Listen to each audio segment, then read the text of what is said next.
So we're first going to establish a quorum by roll call. So if I could start to my right. Mary Lou Romero, industry member. Bobby Anderson, public member. Hi, Cortez, industry member. Andrew Drapkin, public member. Dr. Carrie Williams, industry member. Coco Lachine, public member. Lisa Tom, public member. And on the phone? Rich Hedges, public member. I still don't see the webcam. Oh, there you are. I can see you all now. Hey, Richard. Y'all look so good. Thank you. Okay, so we have officially established a quorum. And next on our agenda is the board president's opening remarks. Unfortunately, our current board president, Mr. Joseph Federico, is really sick today, so he is unable to attend. So I would just like to say as Vice President, Happy New Year to everyone. I'm very excited about today's meeting and being able to engage with all of you in the upcoming year as well. And yeah, that'll be all for me. And next on the item, or next on the agenda, so we'll move on next to the annual election of officers. So I'd like to make what? I'd like to make a motion to nominate someone. Okay, so 1 second. We have some options here that I discussed with our executive officers. So there are a couple of board members who still have yet to be reappointed. So I would like to discuss the option of postponing the election of officers to our next meeting until we have confirmed the reappointment of some of our board members. Because if we actually elect board members to the office of president and vice president, or the role of president and vice president, and they have not been reappointed, we would have to elect new officers anyway in the next meeting. So, do I open it up for discussion? To discuss it in the board, or, I'm sorry. No, not at all. Yes. Just in case it helps kind of ground the discussion and for reference for the board members, you have in your board policy manual on page 3 the parameters you've laid out previously. And as you mentioned, that's your own board policy, so that's subject to change, but just so you kind of see where you typically would be. So ultimately, our options are, we could move forward with the election today. And if we elect a president that is not reappointed, then in our next meeting, if the vice president has been reappointed or is a current member, then they would become president? Or would we would have to, how would that work? Yeah, if the office of the president becomes vacant, the vice president shall assume the office of president. And then we would need to re-elect a new vice president? In the next meeting?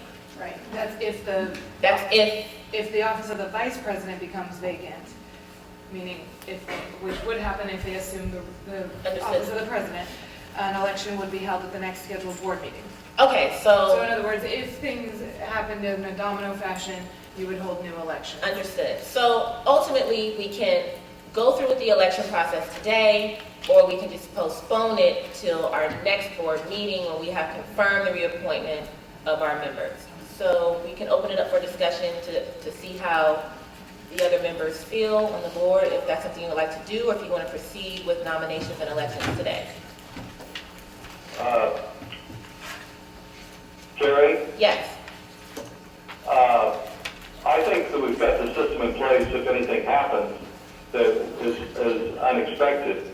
I can't imagine, for instance, our DRC people have been so active not being reappointed, but I guess that could happen. Possibly just go ahead and hold the elections, and we do have a succession in line. If the worst would happen and the president and vice president aren't re-elected, we could go ahead and put it on the next agenda. Okay. And then vote for the officers then. Okay. Are there any So I other? would proceed if it would be my position. Okay. Is there any more discussion around election? How is everyone feeling? Do you want to proceed with the election? Well, since the president's not here due to illness, I kind of would think we would wait in case he wants to stay in the seat. Participate. Participate. Did you hear that, Richard? Yeah, it's been a policy to every year to pass it around, but that's a possibility we may want to do it again. Okay. Any other discussion or thoughts? Should I just hold maybe like an informal vote, or should we like proceed with elections? May I ask, factual question, just to get the lay of the land, because your manual Let's get some says, consensus, yeah. Yeah, your manual says that, that an officer shall not hold a particular term, or office, or position for more than 2 consecutive terms. So is that the case here, when you talk about somebody being absent, in case that comes into the... well, I think she was just saying he might want to participate in the actual election, yeah, maybe not hold the seat again, but just participate. So either way. Yeah. So, yeah, I would like to get a general consensus and then we can proceed to the next next item on the agenda. Board members, do you want to proceed with the election today? Richard, let's go down the line. Richard has expressed his position to proceed. Ms. Mary Lou, let's go down the line. Yes, I would like to proceed. Okay, Proceed, please. If everybody's wanting to proceed, I'll proceed. okay, Proceed. all right, I actually don't mind holding up stuff. okay. All right, so, to your point, Richard, I'm sorry, Lisa. I don't mind holding, Okay. but I think the majority is proceed. I'm okay with that as well. Okay, so we're gonna proceed with the annual, Sorry to interrupt. If we could treat that basically as a motion that the board is discussing, I just would like to check for public comment as a kind of a, sometimes it's just a gesture, but just Okay. in case. So make a motion to proceed with the annual election? No, but simply call for public motion Oh. since you were I don't think discussing. we have to make a motion, it's on the agenda. Also, just call for public comment. Or go ahead and call for public comment when, I guess you could do it when a motion is brought forth. You can go ahead and do that then. Okay, after we do some nominations? Sure, you can do that. Point of order, Yes. it's on the agenda. We just discussed whether to go forward. I don't think, it's not an agenda item. I just think we hold the elections. Well, agreed, but when the board discusses whether or not to table an item, that would be a motion that needs to invite public comment. So that's why I waited. Okay. But at this point, you're right, you're not tabling it, so go ahead and call for public comment when there's another motion. Okay, so Richard, you wanted to start with a nomination? Yes, I would like to nominate Dr. Carrie Williams, who's been so active on our board, who is going to spend 5 days this week between our meetings at DRC, and would like to see her go as president this year. Oh, thank you for the nomination, Richard. Well, I'll second the motion. Okay. And I would like to, Yes, I would like to nominate Andrew. okay. I second that. Okay, so we currently have 2 nominations for president, myself and Mr. Andrew Drapkin. So do we call for public comment or a vote? So you might, your staff might have background as to how you've typically run these in the past. Your manual allows it for either way, but you could treat each one as a motion and vote on each motion. You could, that might be the simplest. In other words, Point of order, I think you need to ask if there's any other nominations, and then close nominations and then vote. Okay, so are there any other nominations for board president?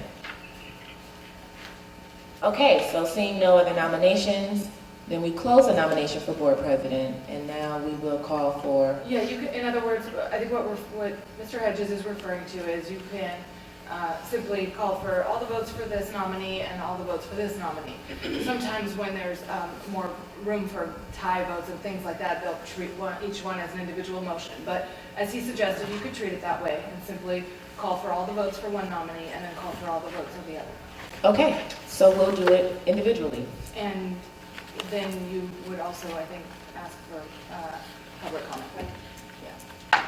After we vote for each. Before you vote. Excuse me, yes, excuse me. So we before- should call for public comment now. I think that's. I call for public comment now.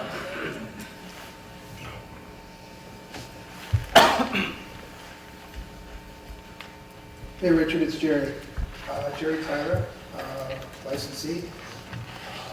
I just want to say that I'm very much in favor of Dr. Carrie Williams as president. Her background in trichology, her background within the textured hair community, business community, and she's proven to be a very, very active board member in her time served. And I think she will serve this board as president. Thank you. Are there any additional public comment? Good morning. My name is Delane Sims, and I was just wondering if maybe each nominee could just give a little bit of the background on how long you've been serving and some of your high points, highlights of, during your service, if that's possible. Okay, thank you. And we will do that. Is there any more public comment? Good morning, all. Fred Jones, Professional Beauty Federation of California. Andrew has proven himself to be incredibly considerate, intelligent, thoughtful. I have grown to respect his commitment and his intellect. To let the public know, this is a 9-member board, 5 of whom are not industry, 4 of whom are. So when the 2 candidates speak, Andrew's going to be at a competitive disadvantage vis-a-vis our industry. But I do want to speak about his service on the board thus far has been stellar, and I want to point that out. Dr. Carey, a friend of mine, have the highest regard for. So as far as my organization is concerned, we win. And I think your board wins either way. But I just wanted to kind of put things in perspective. I mean, Dr. Carey, there's not many people in our industry that could hold a candle to her experience and her passion. So just, I wanted to put that in perspective. So thank you, board. Thank you. Is there any additional public comment at this time? Okay, seeing none. Can I make a motion? Sure. In the spirit of collegiality, I would like to withdraw my nomination for president, although I'd like to ask the board members to consider me next time. And I'd like to call for a vote. Okay. Wow, we are very, our board works together very well. Thank you so much for that, Andrew. So with that, we now only have 1 nomination for president, which is Mr. Richard Hedges' nomination for myself, Dr. Carey Williams, seconded by Mr. Coco Lachine. So at this time, is there a second to Mr. Andrew Drapkin's motion? I second. Okay, so at this time, we will call for, is that for more public comment? You can always do that, of course, but I think at this point you've addressed both, and you could go ahead with the vote. Okay, so we will go ahead and call for a vote, starting at my right. Mary Amaro, yes. Bobby Anderson, yes. Polly Cordes, yes. Andrew Drapkin, yes. Dr. Carey Williams, yes. Coco Lachine, yes. Lisa Tong, yes. On the phone? Rich Hedges, yes. Okay, well, thank you, everyone. I really appreciate being nominated and having the opportunity to serve as your board president for the 2nd time. I look forward to working closely still with our staff as well as the public, and I'm excited to continue to lead the meeting. Now we move on to the 2nd board position, which is the vice president. I would like to open it up for nominations for vice president. And I would actually like to nominate Ms. Lisa Tong for vice president. I would second that nomination, Rich Hedges. Okay, are there any other nominations for vice president? I nominate Andrew.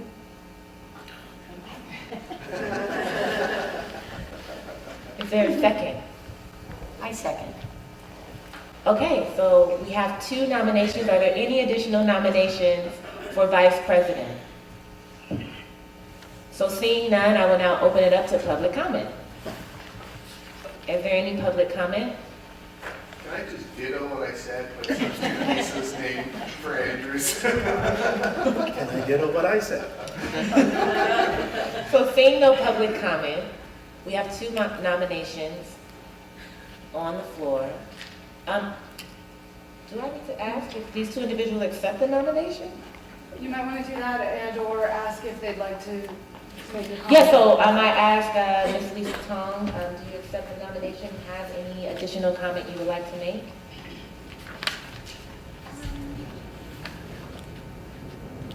I'm very appreciative of the nomination.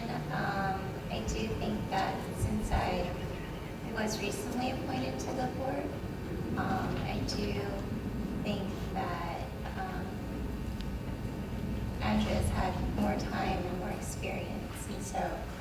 I will actually defer and wait on this, and I think that I will actually decline. Okay. Thank you so much. So Ms. Lisa Tong has declined the nomination, so we have one nomination on the floor for Mr. Andrew Drafkin.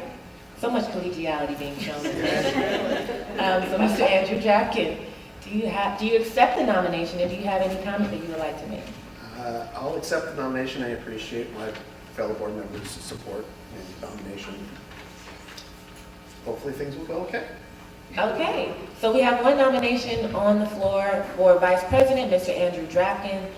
Seeing that there are no other nominations, we'll now call for a vote, and we'll start at the right. Mary Lou Amaro, yes.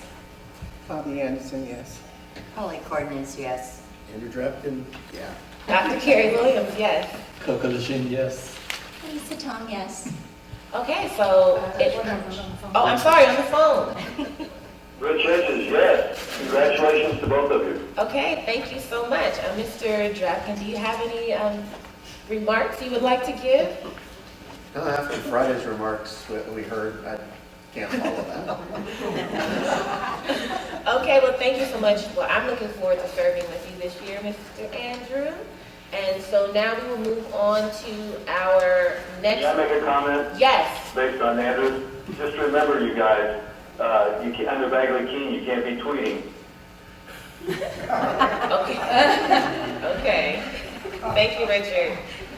So now we're going to move on to the next item on the agenda, which is public comment on items that are not on the agenda. So we ask at this time, as we invite public comment, that your public comment is not referring to items that are already on the agenda. So please review the agenda. If you see there are items that we are going to discuss, if you could table your comments till that time.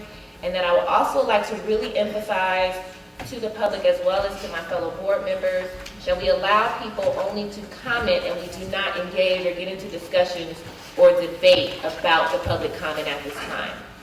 So with that stated, is there any public comment? And if so, please go ahead and come forward. Thank you.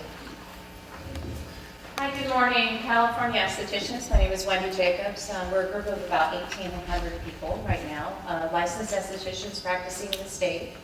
I've been here a couple times. We have very active membership, and there was a question that comes up about 87 times a day in our Facebook group. And it's regarding the lifting process of lashes and whether or not keratin lash lifts can be performed by licensed estheticians in the state. We understand that permed lift lashes are not allowed because estheticians aren't specifically trained to deal with hair issues other than removal. And we'd like to know if there's any sort of allowance for us to work with the keratin products. That being said, we know that a lot of non-estheticians that are not licensed or have any sort of duty bound to the public and protecting their safety are offering these services very, very, very actively. And as we move into a situation where lash products are all the rage and where a lot of our women and some of our men are making their money, we'd like to be able to add these services and make sure that you are all okay with the fact that we actively go out and seek certifications, although they do not really qualify or are acknowledged by the board, and training, and we want to be responsible. The reality is, if we aren't allowed to do it, it's getting done. And I know that the process does also involve lash tinting in many other states. A lot of the protocols for training also involve lash tinting. But obviously, we would like to at least be able to offer these services for our clients that are not tolerating the cyanoacrylate adhesives. And so that's my question, and I'm glad to see you all here today. Thank you. So, That's a comment? Okay, thank you. thank you.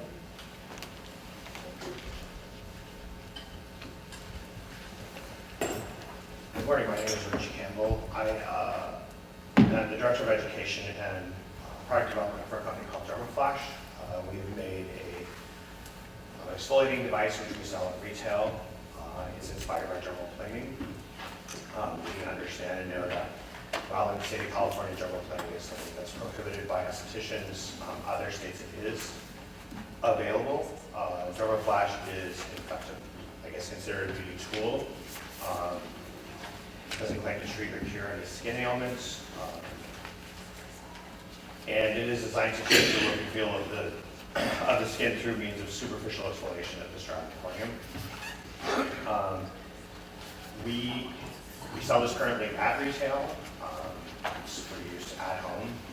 We also daily receive a lot of requests from spas and salons asking that they have to be able to use this as an alternative to dermal planing. It's kind of all the rage right now, and we would like to work with these estheticians if at all possible. And I ask that you look at the information that we've provided and give us the opportunity to come back and speak with you again. Okay, thank you so much.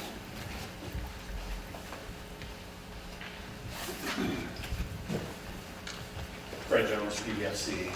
Impressive show this morning, you all. I think we need to send you to the Middle East and work out some peace arrangements. I just wanted to come up and remind my Southern California friends in the community and industry about our 17th annual Welcome to Our World event, which is for the first time ever. I think it's going to be in May. It is in May 1st.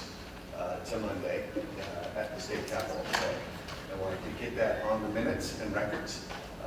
It's an opportunity for those of you who don't know, for the industry to showcase what we do. We offer complimentary services to legislators and staff, administrative officials, and frankly the public. And while they are our captive audience, we can tell them a little bit more about our industry. Last year there were 6 bills introduced. I think 7 bills introduced dealing directly with our industry. It's a record since I've been representing this industry going back to 1999. And so we actually had some really robust conversations with policymakers while they were getting their nails done and getting their hair done last year. And it has proved forward to this, some of the subsequent conversations we've been able to have. So it's a great venue and forum for us to show off and also to provide feedback to people who really hold a lot of the destiny of our industry through laws and regulations. So everybody is invited to it. Mark your calendars now. It runs from 3 p.m. to 6 p.m. on Monday, May 1st. Thank you. Thank you. Any additional public comment? Okay, seeing none, we will move on to the next item on our agenda, which is the Executive Officer's Report, which I will now defer to Ms. Christie Underwood. Thank you. So in your packets are our statistics, and if you want to just turn to that, we have added some new information. So we start off with our applications received, which is our fairly standard that we have been reporting on. And then we have our licenses issued. Our licenses issued for the last 5 years. We've added our current licensed population. So that shows what we have right now actually licensed in California. On the next page is our examination results. And then we have our school pass-fail rates. We post this information on our website quarterly. So this is for October 1st, 2016 through December 31st, 2016. And what it is, it starts with the pass rates for the practical examination. And then a few pages in, it changes to the written examination. So we have this on our website so that a potential student or someone who wants to become a student can look on the website and kind of compare if they're thinking of going to school. They can look at how well students do in each of these schools. I have a question. Uh-huh. For the schools with really high fail rates, do we or does the post-secondary Board of Education actually speak with these schools to try to address that? Is there a process in place for? I'm not sure for the Bureau of Private Post-Secondary. We do not. We don't have anything in our statute that addresses that. Thank you. I also have a question, Christy. This is for between October 1st and December. It just seems like for some school, there's such small amount of people taking tests, like one, less than 5. Are they just very small schools, or how do they operate? We do have some very small schools. There are some barber schools that are very small, actually. Cosmetology is usually a little bit bigger. And keep in mind, this doesn't differentiate between if somebody retook the test. So it could be that they didn't put any students forward in this quarter, and that it could be a re-exam. So there's a lot of different factors.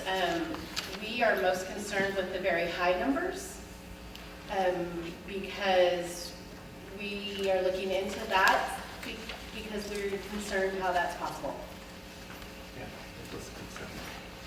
Christy, 2 questions. On the examination results, Uh-huh. for Barber written examinations, for Korean, it has a pass rate of 0%, where 3% people passed. Who failed, it should be 60. I don't know if it was a You're right. typo or... Yeah, it is a typo. Okay, so it's not the Excel sheet making a mistake. Right.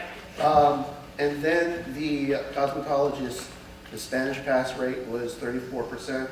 Have we instituted our solution yet of we talked about the language cheat sheet or whatever it was. Has that been instituted yet? And is that reflected here, or has that not been instituted yet, so we shouldn't track its effectiveness? Thank you for asking, because I completely forgot to report on that, and it was just active just this month. All right, so going forward, it's something we can see whether it's effective. Right, and that's a vocabulary list. Schools were just notified. It's on the NIC website, is that right? Right now, so we're letting people know now that the vocabulary list is available. On the same question, can you remind us what was the last quarter percentage? Because that was the concern that we all had. Do you happen to have it? The last quarter for the Spanish pass Yeah, rates? the percentage. It stays right around that 34% for a long time now.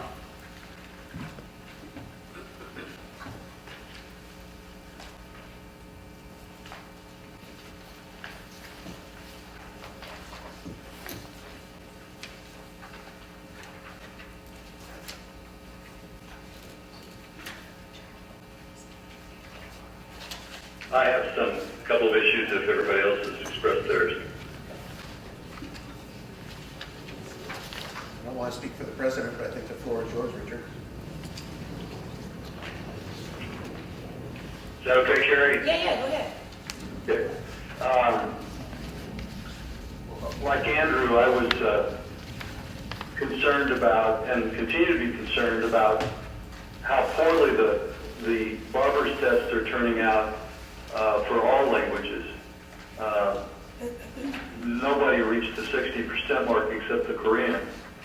So I don't know what we can do about that. I assume that when we change the test to make it very near the same standards as the cosmetology test, it's had an effect.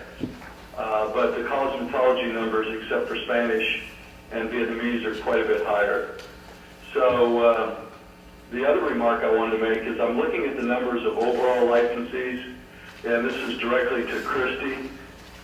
When I think no more than 10 years ago, we had about 500,000 licensees, so we've had a 20% increase.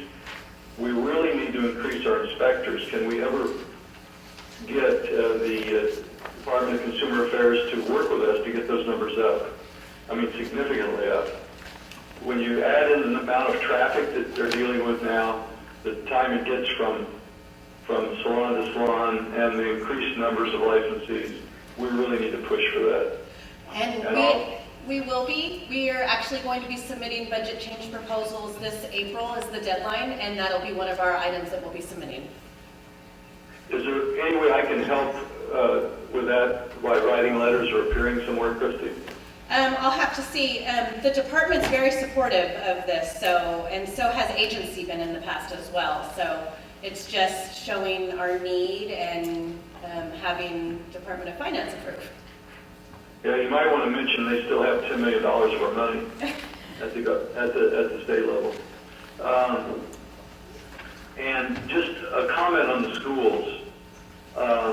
There's some very, very high fail rates on some of these schools. And I'm wondering if there's any pressure we can put on private post-secondary to start looking into those failure rates. I'll certainly ask. Okay. Because that shouldn't be, people shouldn't be paying hard-earned money, and then I can't imagine when they're paying for it, not wanting to pass the test or not studying it. Right. Okay, that's all I have. Before we go on, though, I just had another highlight I wanted to mention on the stats is in your, in the DRC stats that are, I believe, next. You'll see that we have listed our appeal status over the last several years. So I think it's really interesting to see that in fiscal year 11-12, we had received 3,580, and at that time we had 2,550 pending, and in fiscal year 15-16 we had received 2,039 and had 542 pending. And it's like, I really want to point it out. Yes. I noticed that too, Kristen. May I say something about that? Yes.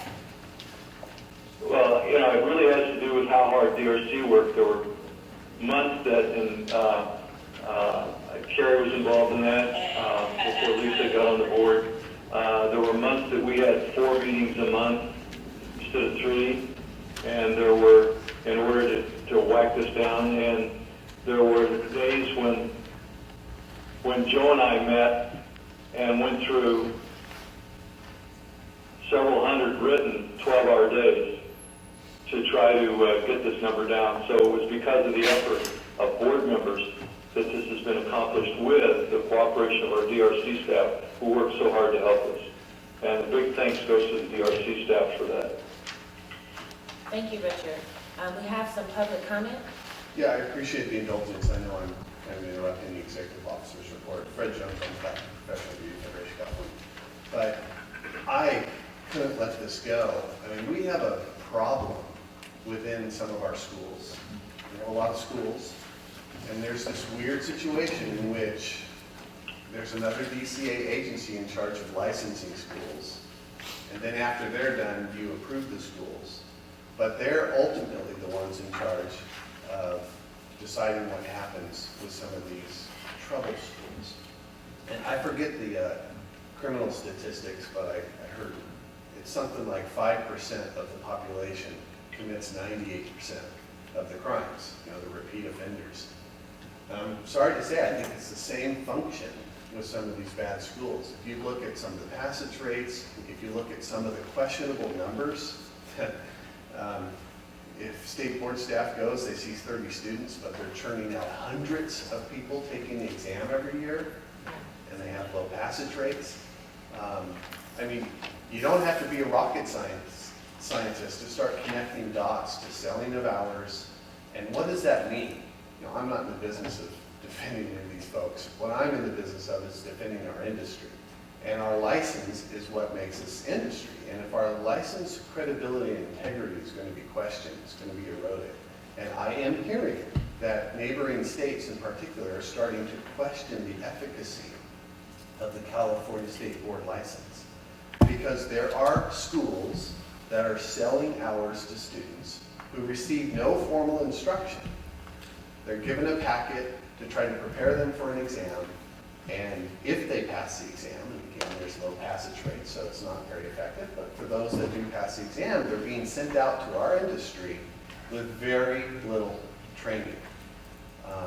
So that is bringing down everybody's credibility with a license. And it brings down your credibility as a licensing board.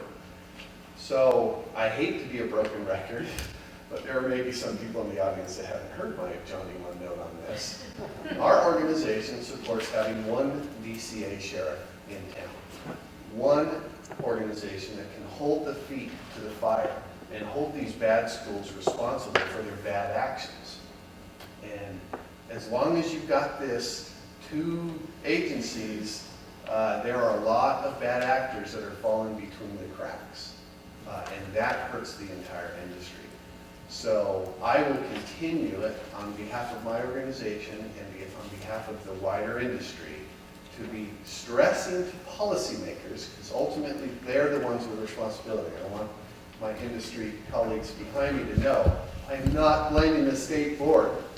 You guys actually often know who the bad actors are, but your hands are tied. You cannot go in and request student files, for example. We used to, 30 years ago, when students applied and got accepted to a school, the schools would have to notify the state board the day they registered. So it was a real simple tracking mechanism. If they registered last week and they applied for the exam this week, you know they bought hours. You can no longer do that. That's the BPPE's responsibility. Are they doing that? No. In fact, are they doing that? Answer, no. It's a very general application. That's a problem. So I do think it's incumbent both upon us as industry, but as well as your state board, to start pushing this message forward to DCA and to state legislators, that as long as we have this dual regulatory oversight, it is not serving students, licensees, our industry, or your good name well. Thank you. Thank you. Okay. Seeing no additional public comment, Ms. Underwood, I know you're still giving your report. Those were the items I wanted to highlight. So the remainder of the statistics are fairly common, or our regular information. We were able to get a booth at the ISSE show next weekend. So we will have staff there, which should hopefully be helpful, since that's one of the biggest shows where they tend to purchase items that they can't use in the salon. So hopefully that's really good that we're able to be there, and people will usually come ask us if they can use certain products or machines, and we're able to tell them right away that they can't. So other than that, I have nothing else to report. Christy, I have a question. Uh-huh. On the Board of Barbering and Cosmetology School, pass, fail, and rate. I refer to this when people ask me what school do I go to, because I go to the high schools and talk to the students, and some of them are seniors and are getting ready to graduate, and they are interested in cosmetology. So can I refer to this list? Absolutely. Okay, good. And This is a great list, by the way. I really like it. And it's online for all the quarters, not just the most recent. So there's some history online as well. Okay, great. Thanks. Okay, are there any additional questions about Ms. Underwood's report? Okay, seeing none, we'll move on to the next item on the agenda, which is the approval of the board minutes from November 14th, 2016. Do we have a motion to approve the minutes? Motion to approve. A second? Second. Okay, so we'll call for a vote. Is there any public comment on the minutes? Okay, seeing none, now we'll call for a vote. Starting to my right. Mary Lou Amaro, yes. Bobby Anderson, yes. Holly Cortez, yes. Andrew Drafkin, yes. Dr. Carrie Williams, yes. Coco Shin, yes. Lisa Tong, yes. Okay, so the motion passes. Oh, and on the phone, I'm sorry, Richard. That's all right. Rich says yes. Okay, now the motion passes and the minutes have been approved. So now we'll move on to our next item on the agenda, which is the review and approval of the proposed revisions to the health and safety for hair care and beauty professionals curriculum. Ms. Underwood. Yes. So you have received a very large amount of information. And this is the curriculum's been in place since 1992. And this is the first time it's been updated. And so we've been talking about this now for a little while, but this is the curriculum that's more directed towards safety for our licensees. And then, of course, their regular curriculum is, that's set in a regulation, is for consumer protection. So this has been updated. Our very own Tammy Guest here has put this together with the help of DCA. It's been obviously how long? 2 years. It's been in process. And it's, involved a lot of different agencies and people that have reviewed this and looked at it. And today we present to you the final project. Do you want to say anything more? Yeah, so what you have right now is a text version, but it is our hope to put each of these units in a tutorial version to be posted online. We're working with DCA right now to figure out the logistics of that. But if that's where we're hoping to go to, that's the intent. This is for students who do not have internet access or computer access, so that they can have a printed version. And we also, this was, in the past, schools would have to get this from UC Berkeley, because they worked on the original project, and so they would get a copy of it from going through to UC Berkeley. And it's really good information, and we think it can be valuable as an education course for people who might be on probation or people who are looking to reinstate their license, and make it even just available to an establishment owner who's not a licensee, so that they would have a good background on this information. So our intent from the beginning was to make it available, easily available. It'll be translated, so hopefully, it's, like I said, it's really good information that hopefully we can make available to anyone who is interested in it. Okay, thank you so much. It looks really, really good. Is there any, are there any comments from any of the board members, questions? I didn't go through every single page, but I went online and was skimming through it, and I really like it. So, and one more comment, it's a huge package, so we did bring a couple black and white ones with us today.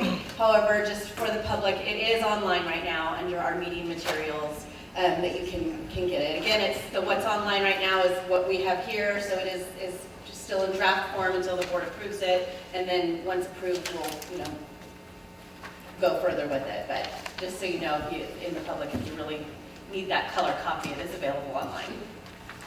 Okay. I'd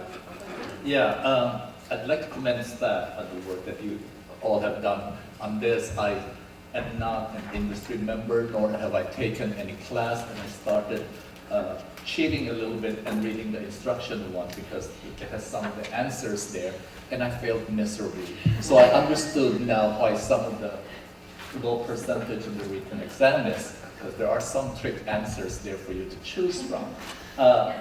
Having said that, I know that I made this comment at the last meeting, and I understand completely that this was already something in progress, and I know it takes time and money. I'd like to just remind the staff, if possible, moving forward, that we can include more diversity in images.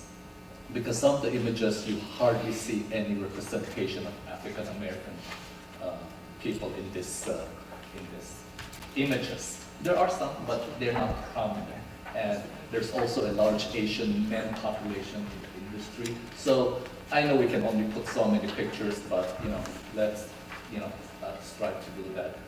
Thank you. Thank you. Thank you. I have one more question. Are there plans for periodic updates, or how will we be handling future updates? Since you mentioned that we haven't updated since 1992.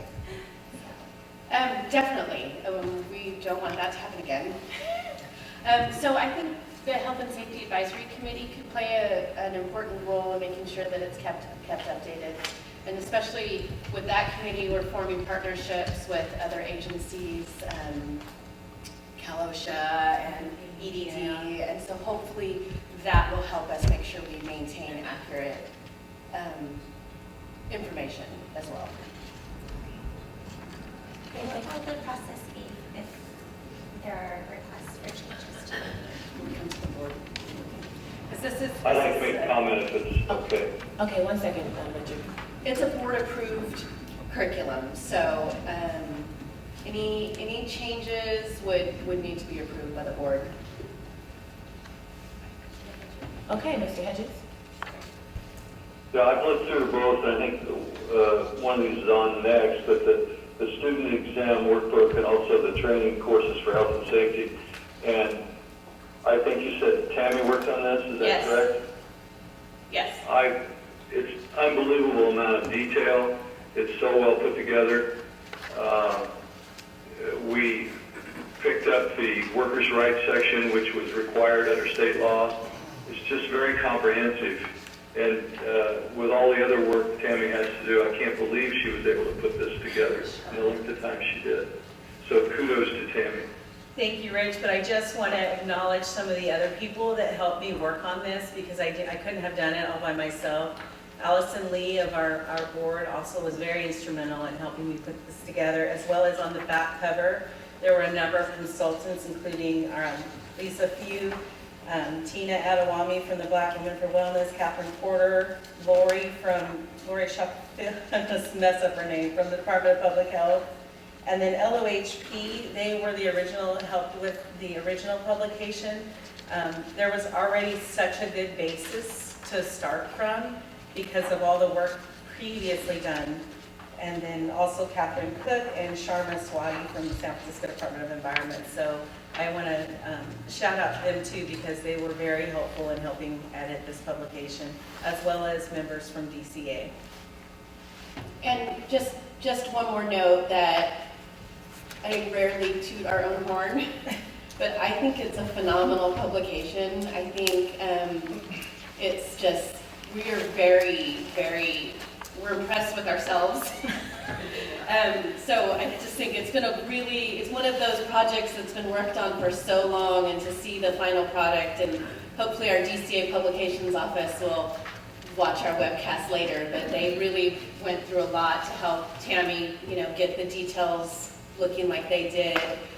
We welcome, the comments about diversity, and I think we could probably change up some things on that, because that's definitely important to us as well. But I just think we're just so proud of how it looks at the end. I have one quick comment. I found a typo. Oh, good. Under the acknowledgements, under production design typesetting, it's the Office of Consumer Affairs, not Affairs. Thank you. Hopefully they will catch that next time they type their own name.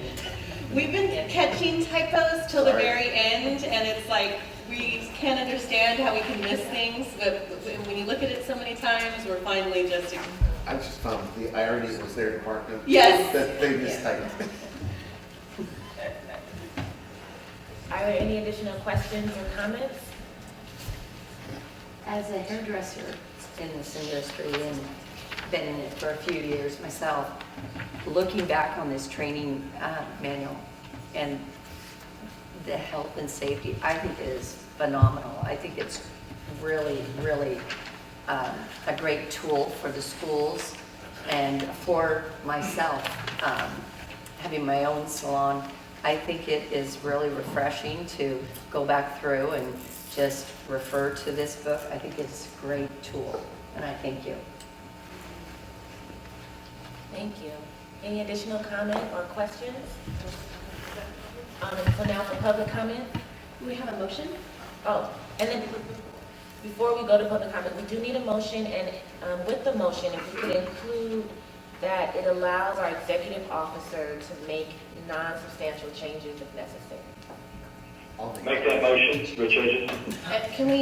Can I make a comment on the motion, just that it would include changing out some of the photos as well? Okay.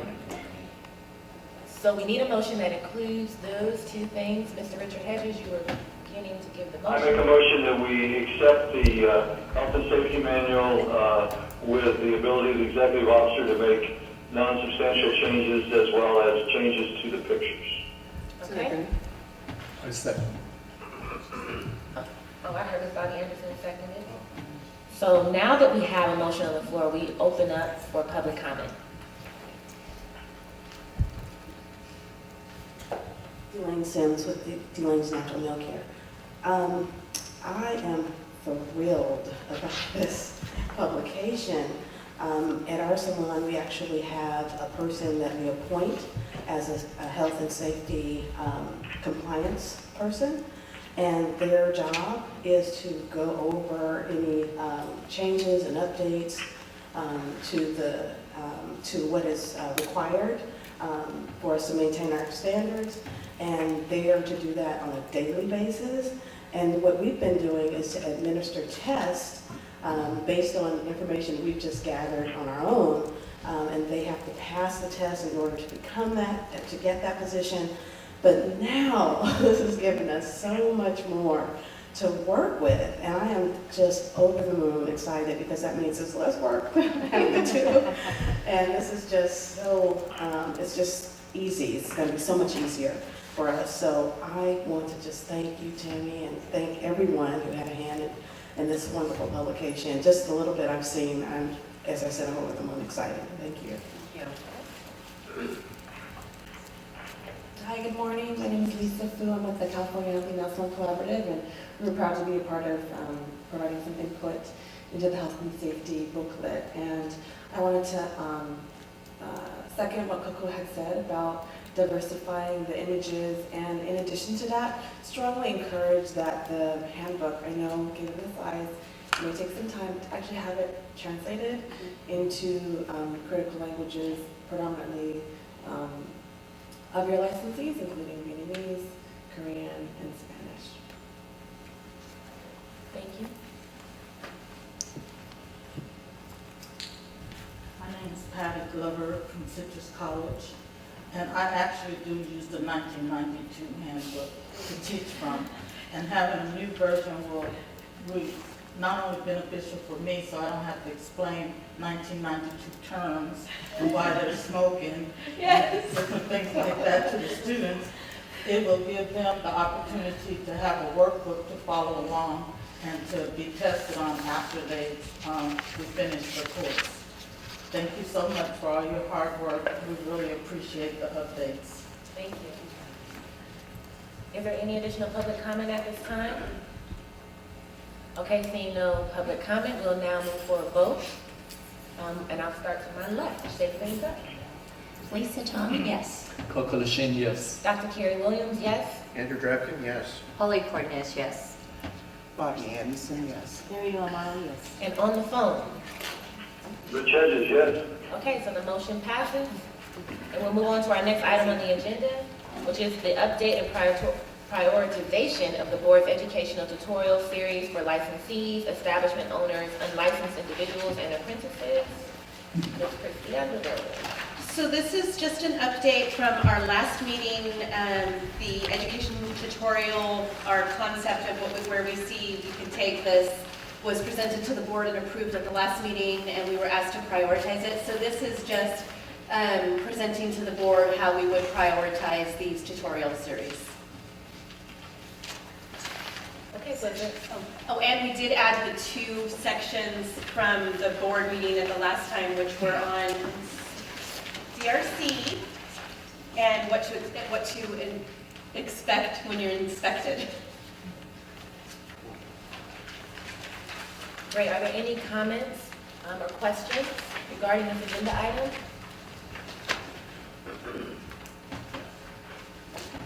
Good morning, board.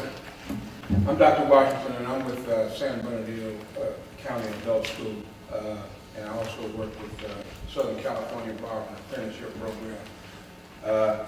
My concern about this particular issue is I think some of the people who are going to abuse this, you can't see who is on the other side of that computer who's going to be taking this particular test to qualify for the 39 hours. We have the rigorous tests that we do as far as health, sanitation, and hygiene, strictly for the pre-apprenticeship program. And I know most of the schools that I've spoken with, because you require 75%, we require 80%. We feel that if we can get them up to 80%, that the 75% for them to qualify for other exams would be sufficient. So my colleagues that I've spoken with, we are totally against you taking this out of the public's hand and authorizing it at your level, because there's no way you can control who's going to be taking that test on the other side of that computer. That's all I have. Thank you very much. Are there any additional comments or questions?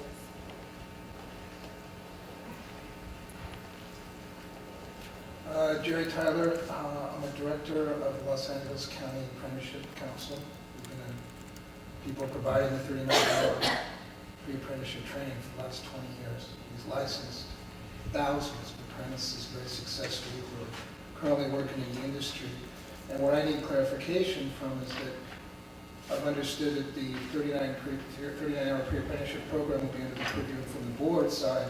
What happens to the council's pre-apprenticeship programs? Will they still be able to continue? Because it's a very important part of the apprenticeship program. Absolutely, they will. They will? Okay, thank you for the clarification. Are there any additional questions or comments?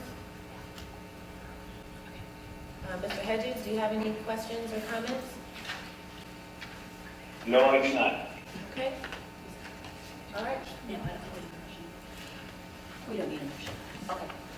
But can we take a break before we go to the next agenda item? Yes, so at this time, we're going to take a quick 15-minute break before we proceed with the next agenda item.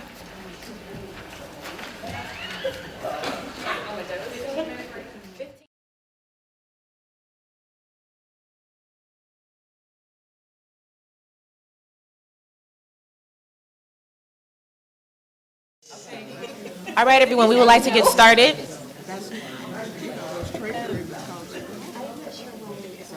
we're going to make sure we have our recorder on. Richard, are you with us still? I am here. Okay, so we're going to go ahead and get started. I would like to open back up from our break to ask if there are any objections from the board or the public for us to move agenda item number 11 out of order so that we can hear the presentation from the California Healthy Nail Salon Collaborative now. Are there any objections from the public or from the board for us to move this agenda item out of order? Seeing no objections, we're going to go ahead and move forward with our presentation. Thank you so much, and thank you for inviting me to speak. So let me see. Okay, I'll just go back and forth. So I'm going to be, my name is Lisa Fu. I'm an Outreach and Program Director with the California Healthy Nail Salon Collaborative. I'm going to be talking a little bit about the California's Healthy Nail Salon Recognition Programs. And we have had some dialogue with the state board about our recognition programs, and so there's been some question about who we are and wanting to learn more about the programs themselves, and so that's what I'm here to share a little bit more about. Just a really quick background on the collaborative. We were founded in 2005 out of a growing concern for the health and safety of the nail salon community, including nail salon workers and owners, cosmetology workers, and also consumers. And our mission is to improve the health, safety, and rights of the nail and beauty care workforce to achieve a healthier, more sustainable, and just industry. We have about 30 various organizational members across the state, and we also have members that include workers and owners from across California. And the members that are from organizations, because the issues are so cross-sectional, we have members that include public health and environmental justice advocates, Asian American health advocates, nail salon workers and owners, other community-based organizations, and various allies and public agencies. And we were actually created because out of a health clinic, out of Asian Health Services in Oakland, California, and health outreach workers were doing outreach in Vietnamese nail salons. Please pardon the interruption. Your conference contains less than 3 participants at this time. If you would like to continue, press *1 now. For the Our outreach workers were doing education specifically around things like colorectal cancer screening, breast and cervical cancer screenings, but the women in the nail salons were asking, well, we actually have a few other health concerns, and we think it may be related to the products we're working with. Can you help us? Can you help us do some research? Can you help provide some education to us? So that's actually how the collaborative came about and started. And so some of the health concerns that they had expressed to us that we've been looking into more included reproductive health outcomes, various, some of the chemicals they work with are linked to cancers. They also have experienced ergonomic issues, right, with like repetitive motions, respiratory illness, and skin irritations. And so our approach, we've been around for 12 years now, and our approach, we have a three-prong approach to the work that we do. And the first one being community outreach and organizing. So we do salon-to-salon outreach in the San Francisco Bay Area, in Santa Clara County, and then also here in Orange County and Los Angeles County. We provide trainings to nail salon workers and owners on various issues around health and safety and labor rights. And we also want to create a space where they feel comfortable to talk about their own experiences, to speak, to share, and to advocate for their own needs in their communities. We also have a research advisory committee composed of various researchers, industrial hygienists from across the country, and recognizing that the nail salon industry, the products are always evolving in order to stay competitive, and so it's important for us to see and learn about the various ingredients. Given that there's little regulation around the ingredients that can be put in cosmetics products, we want to have a research advisory committee to kind of help keep us on top of the new ingredients that may be put in the products, how they may be creating various health effects. And what I wanted to talk more about today is our Healthy Nail Salon program, and this is specifically around the third prong of our approach, which is policy advocacy. And the Healthy Nail Salon program was created in 2009 it's actually a voluntary program that recognizes salons that adopt 9 specific requirements in order to be considered healthier and be recognized by cities and counties across the state. And there's a few steps that a salon needs to take in order to be considered, to be recognized as a healthy nail salon. And the first step is to actually fill out a form. And so fill out a form and send it back to their county or city that's a part of the program. And this is a sample form from San Mateo County that's a part of the program, and it lists the various criteria. And some of the counties have added one additional requirement. So all of the counties, we have 5 cities and counties in the state that are part of the program right now, and all of them have the same 9 requirements. Some of them have, number 8 says allow San Mateo County staff to monitor air quality within salon. Some of them have that specifically added as something that their own county wants to do. Aside from number 8, all of the 5 counties and cities have the same requirements. And so this is just an example of what the form looks like. And so it specifies the criteria, which I'll go into a little bit more detail.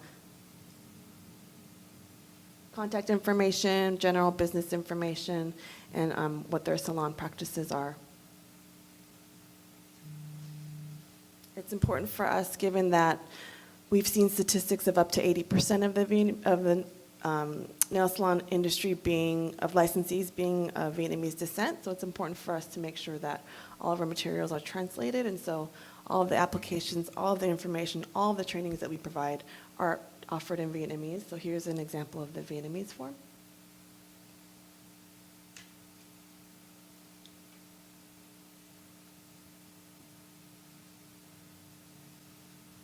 So just to go into a little bit more detail around the program requirements, and again, these are common across all of the programs across the state.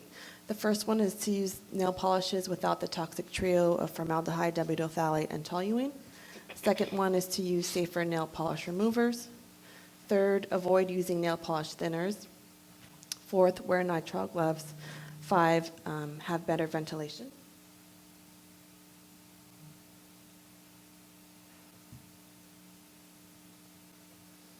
Six, install mechanical ventilation units. 7, use safer artificial nail products. 8, train all nail salon staff on safer practices. 9, do not allow customers to bring in products unless they meet program criteria. And just to give you a little bit more background, the way that the 9 criteria came up, actually San Francisco City and County was the first region that adopted this program. And there is actually, out of all the regions, is actually a law. It was an ordinance that was passed by their county supervisors. And so for one whole entire year, the San Francisco Department of Environment researchers looked into what they felt were key criteria to be a healthy nail salon. So they actually did a lot of research on MSCSs, on all the various products that nail salons were using and what the chemicals they're interacting with. And so it became a list of 9 realistic requirements that salons could adopt, and we wanted to make it a program where salons weren't punished, but actually rewarded and highlighted for wanting to make these changes on their own to improve the quality of the air, of the health of their employees, of the health of their workers, and the health of their consumers. So after submitting a registration form, the next step is to schedule a training. And so actually program staff, county staff, come in and offer a free training to the salons. And so this training includes information on the health and safety, on how to, make the changes and the different requirements. And so here's an example of one of the trainings that we gave in the city of Santa Monica at a salon before the salon opened. And after the training, salons have time to make the changes. It's not an overnight thing. We recognize that folks have to transition some of their products out. It may take some time for that. And so once they're ready, then we actually go in with the county or city staff to make sure that the salon has made all of the 9 required changes. And then what's really important for us is that they're being recognized for making the changes. And so that includes, here's a ceremony that we had for Santa Monica recognizing 4 salons that made the change, or 5 salons that made the change, and the mayor of Santa Monica and one of the city council members actually came out in support as well. And in addition to receiving a certificate, which salons are really excited and proud to post up, they also receive free website advertising on the city or county website, on our own website, and also a window decal that they put up in their windows. And we found over the years, surveying the salons that have joined the program, that the consumers are, we've surveyed several hundred consumers across the state, and over 90% of them are in support of a program where the government has the relationship to support them and recognize them. And we have found that workers and owners are reporting they're having fewer acute health symptoms. And they have reported up to 75% have had more customers coming in once they're getting more publicized and as being a part of the program. So like I mentioned, we are right now the program exists in 5 cities and counties throughout the state: San Francisco County, Alameda, San Mateo, Santa Clara County, and in Southern California, the city of Los Angeles. And we have, right now, a total of 130 nail salons that are a part of the program, and 30 that are in line. They've already received the training, but now they're just needing to make the changes before being formally recognized. And this is great, I think, considering that our shops are small in terms of doing the outreach for their programs, and so this is really exciting, and we're excited to continue to grow. And I think what's really relevant in terms of the state board and the relationship with the Healthy Nail Salon programs is that we have established with the county and city coordinators a Healthy Nail Salon working group. And so we meet once a month, and what we do is we share resources. We want to make sure that they're streamlined across the state, all the different programs in all the different regions, and we don't want to reinvent the wheel, so that's why it's important to share various resources. And in terms of the relationship with the state board, a lot of our members, county staff, actually were a part of the health and safety revising of the curriculum in terms of providing some of that feedback. And also, we feel like it's really key to work with the state board on the sanitation issue in nail salons. So making sure that if there's a salon that has a citation, is there a cross-reference to make sure that are they a healthy nail salon too? And so if that's an issue, then we should pull that healthy nail salon recognition until they've relieved or until they've addressed the issue that they may have around the citation from the state board. And so that's something that we've been working on and having conversations with the state board about.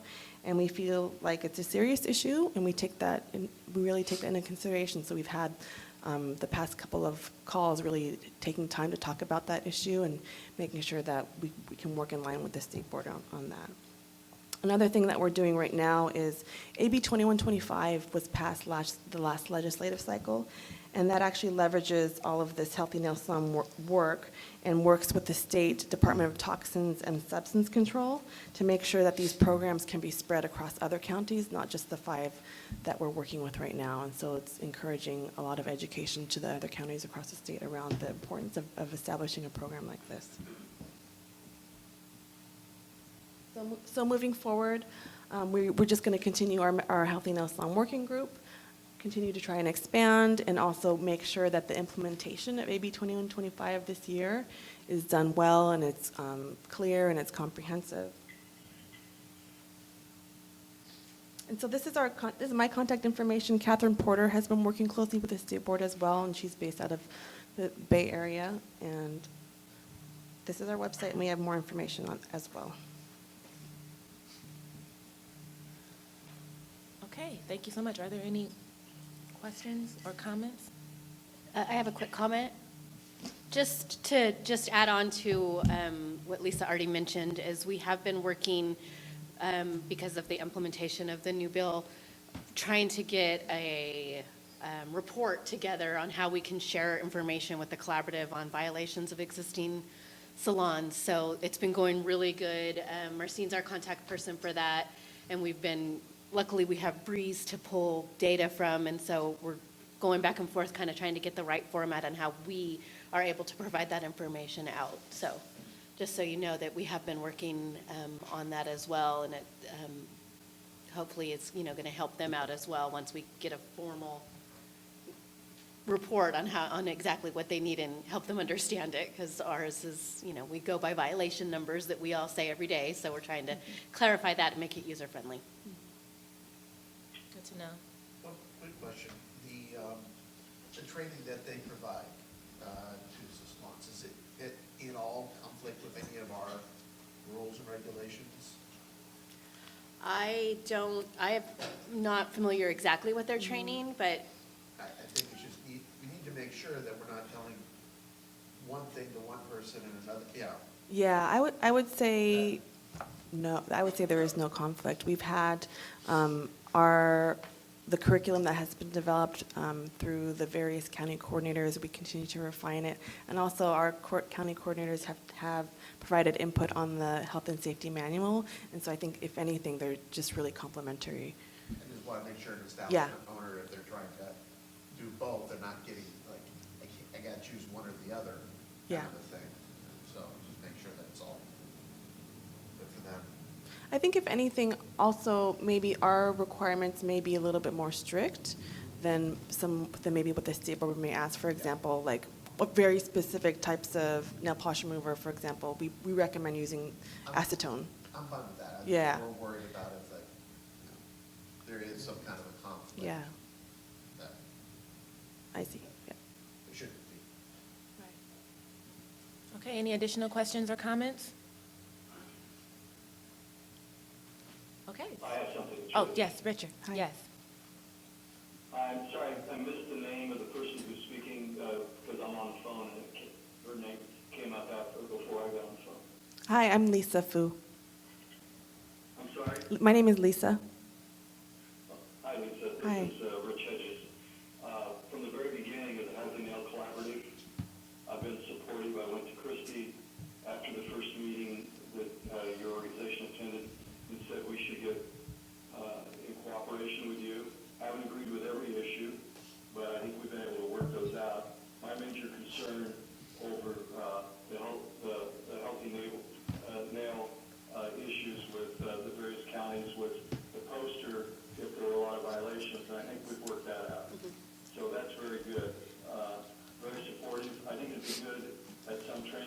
suggestion that you invite board members at a different time. We can't all attend because of the Bagley-Keene Act, but it would be good that, and I make our board members feel comfortable with, even more comfortable with the program.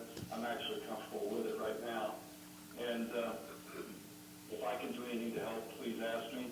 I've attended several of the meetings in the past and actually spoken at some of them in the early days. So again, if we can be of any help, I don't think you're bashful. You'll come forward and ask. But I want to thank you very much for working with us to get this worked out. Thank you. Yes, definitely. If that's something that you all would be interested in learning more about, attending one of our trainings, we can talk about that as a possibility. I don't know if you know this, but my union was very instrumental in worrying about the health and safety issues with barbers and cosmetologists. In the 80s, we worked with the Labor Center at Berkeley, California, the University of California, and worked up a report on the hazards in the industry.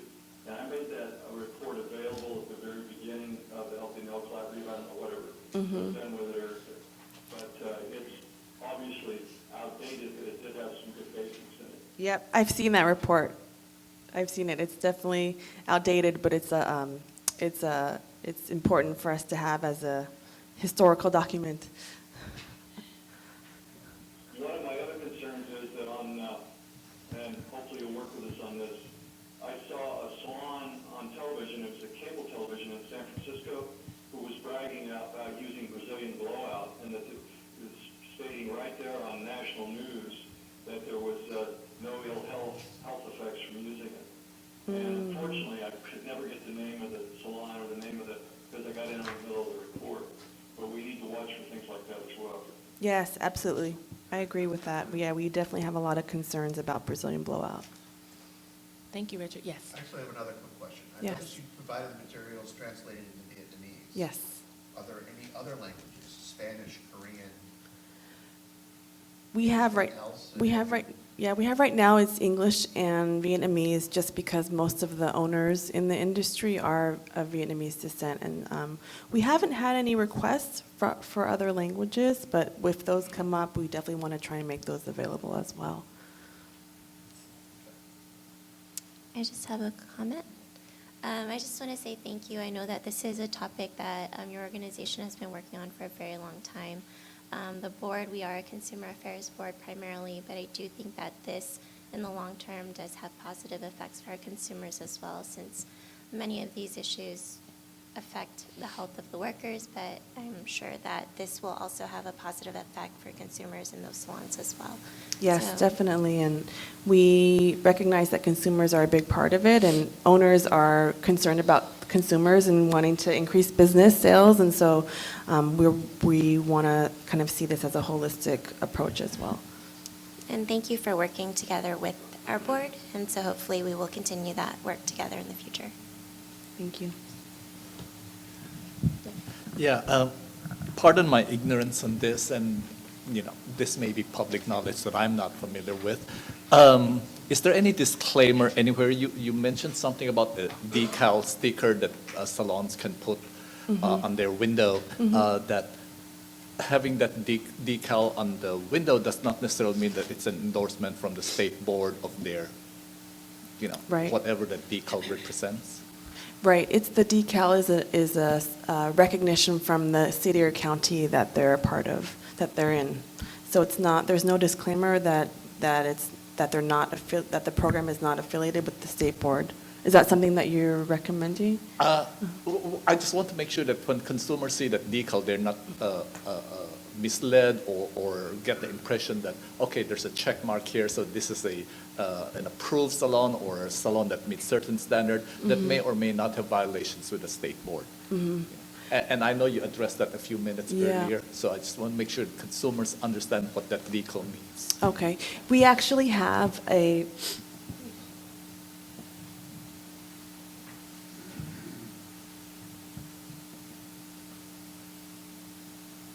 This is an example of the flyer and brochure that is for consumers. So it's any of the salons that are recognized, they have the flyer there, the brochure there, so that, when they see the decal, they can go in and the owner or the worker can share, this is what the program is about.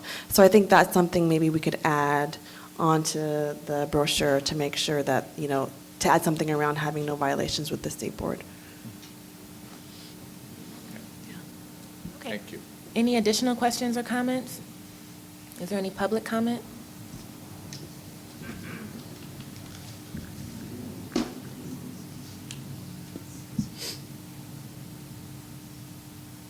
I just wanted, Delane Sims, Delane's Natural Nail Care. I just wanted to address Andrew's question regarding the training, simply because I am also certified as a healthy nail salon through Alameda County. And definitely the training, it is complementary to the board standards, and it does exceed, or I won't say exceed, but it does touch on areas that are helpful to both the consumer as well as to the staff when it comes to areas like ventilation and the polishes and those types of things. So I just wanted to affirm that. And I am looking forward to this program becoming more robust, but I do feel like there are some concerns that Mr. Coco brought up that do need to be addressed, so there isn't confusion with the consumer when they see the Healthy Nail, that we're part of the Healthy Nail program, that it doesn't mislead anyone to think that salon is also in compliance fully with the state board standards. Thank you. Any additional public comment? I do have one more quick question. Yes. So if I understand correctly, if somebody qualifies for a healthy, they get a decal to put in their window or something like that? So they have to go through the steps of registering, making all the 9 specific changes, and then they get recognized. So that includes certificate, decal, free advertising.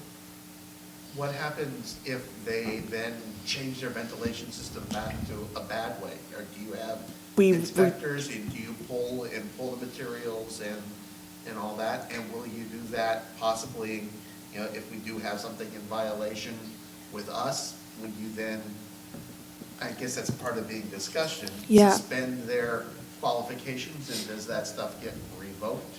We have pulled. Or do the pulled. stickers still be there while they're in violation with us, and so consumer will think, they're okay? And that's a legit concern.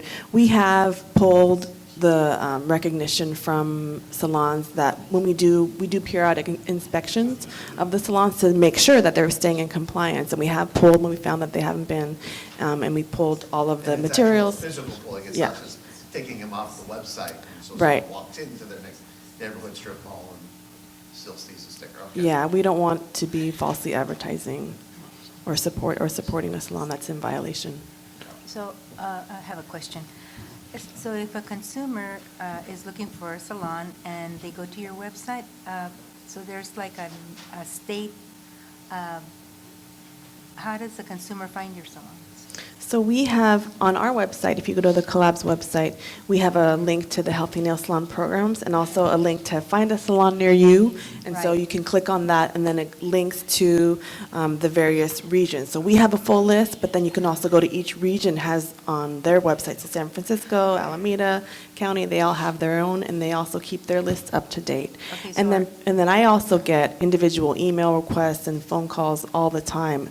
Is there a salon, is there a recognized salon near me, or where can I go? Okay, and so are you like in, not sure of the name of it, but when consumers move into the state, are you coordinated with how to find a doctor, how to find a salon,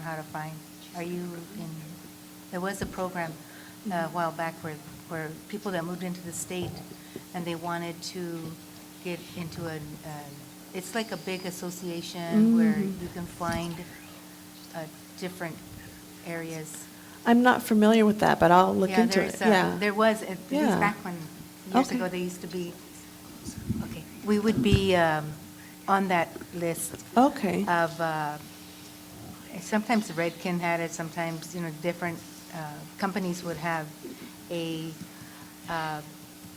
consumer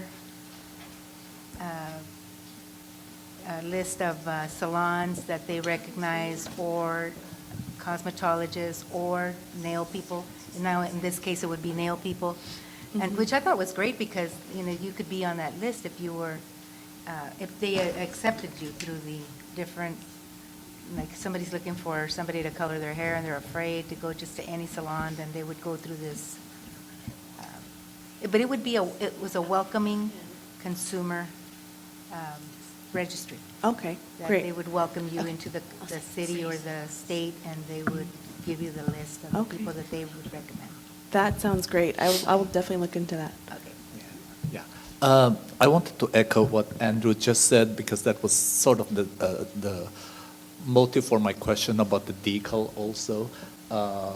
So as it is, you've heard earlier also one of the comments is that the state doesn't even have enough inspector to go around to make sure that the establishments are being inspected. So whenever we get to them, you know, time would have passed. So hopefully I don't know what your criteria is, so hopefully it's a stringent criteria. So that's just a comment. I don't expect an answer necessarily on that. But the other question is, do establishments pay a fee to join the collaborative or this program? It's all completely voluntary, so there's no fee. It's something that we provide as a nonprofit. Thank you. And I just wanted to make another comment. With AB 2125, it changed, I believe, Lisa, correct me if I'm wrong, but it added that they shouldn't have any violations of Barber Cosmo laws. So that's what Marcine has been working with a couple counties right now, trying to get a format together. And we have agreed to provide information quarterly to the counties. So we're dealing with the collaborative as well as the county representatives that are participating in these programs. And they've been great to work with. And so we'll be providing them information on any violations that happen in the salons. So they'll know that ahead of time as well, or not ahead of time, but they'll know that as well. So it's definitely, that gave us a new tool that we didn't have before, that I think is going to be really helpful so that we can make sure that a consumer is not going into a salon that has that decal that we also found dirty foot spas in. Yeah, that was our concern when we took a position opposed to the Right. bill, so. Right. Which shocked, I think, your coworker when that came up for us, but it wasn't, it was concerns we had on this administration of it as opposed to the concepts of the health and protecting the health and safety of the workers. I see that we have some additional public comment. Hi, Jamie Schrabeck, Precision Nails. This particular program is not available in Monterey County, but I do have concerns. I'm probably one of the few licensed establishment owners who's had the privilege of having Cal OSHA come to my salon, which is a nails-only business, to do extensive testing for an entire day. And I was told that at the time, the testing that was done was approximately $10,000 worth of testing that I had done for free because that was a program that was available to us as businesses. And I'm concerned that any program like this and what New York State has just passed in requiring extensive remodeling of salons or build-outs to accommodate ventilation standards is not necessary. In fact, the testing that I had done in my salon on one of the busiest days we've had in a long time proved that there was no issue with dust, with acetone, with particles in the air. And so my concern is that something like this would force salons to think that they had to make particular changes when where's the testing that shows what the standard was before, if there was a problem, and then afterwards what the ventilation did to solve that problem. I'm all for wearing gloves, been wearing latex gloves for 25 years. I don't wear nitrile, don't like the feel. But otherwise, these things I'm already doing in my salon, but the ventilation is not an issue. And I'm concerned that going down this path, we're going to create the environment within consumers' minds that that is a problem. It is a problem in some salons. I would totally agree. It is a problem. But I wish that this focus would be not just on the health in terms of chemicals, but the health in terms of labor law violations. We're seeing a lot of focus now on lawsuits where salon workers are finally realizing that their work arrangement was illegal and has been illegal for decades. Those laws are already on the books. We just need to work more closely with organizations, whether it be activist organizations or law firms or whoever, but we have the governmental agencies already available to us who would love our help in creating higher standards for ethical business practices in the industry. So that's all I have to say. Thank you.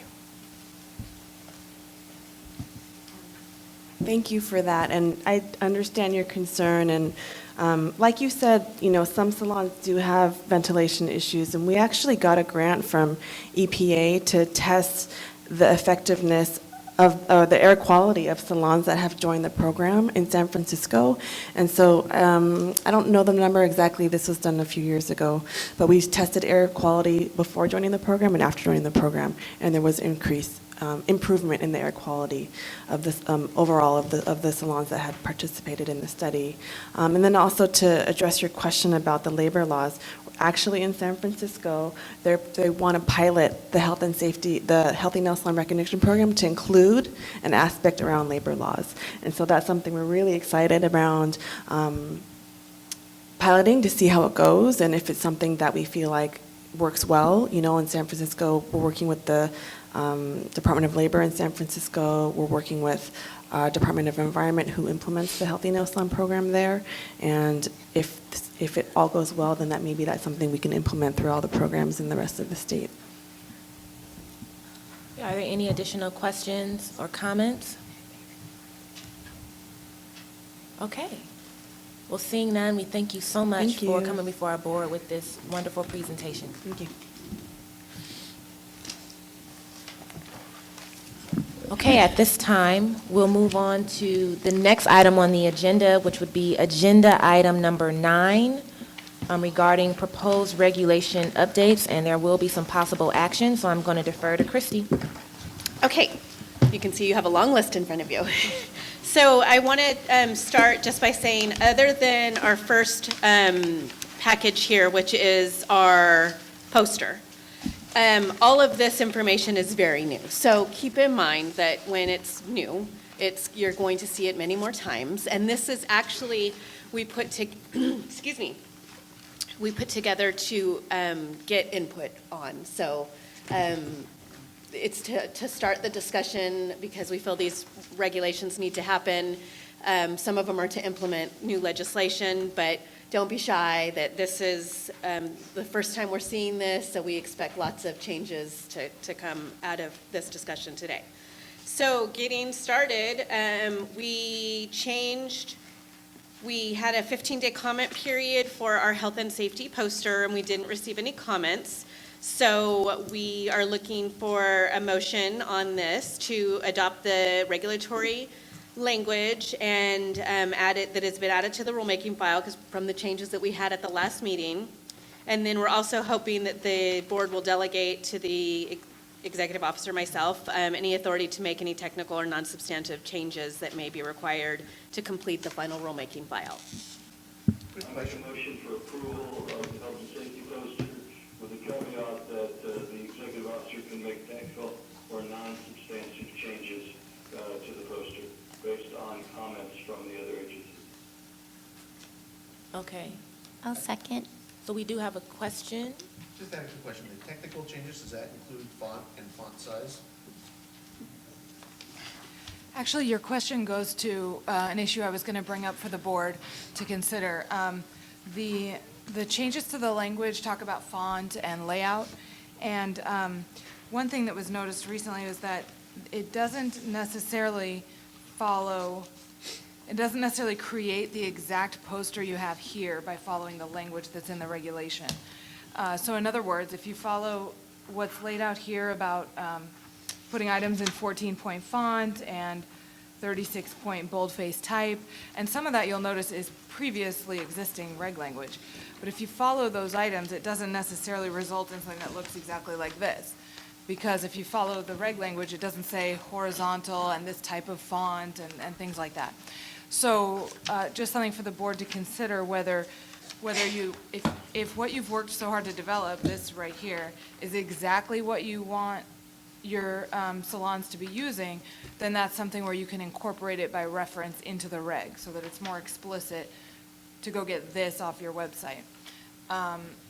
Otherwise, there is some argument to be made to add more sort of direction, whether it's font or layout or whatever, and then that can lead to different questions about things like the use of the seals. You know, so in other words, your sample here has the Barber Cosmo insignia and the state seal, and you probably wouldn't want individuals of the public to be going and trying to recreate that on their own. So again, the advantage of incorporation by reference would be that you'd have this exact model being used.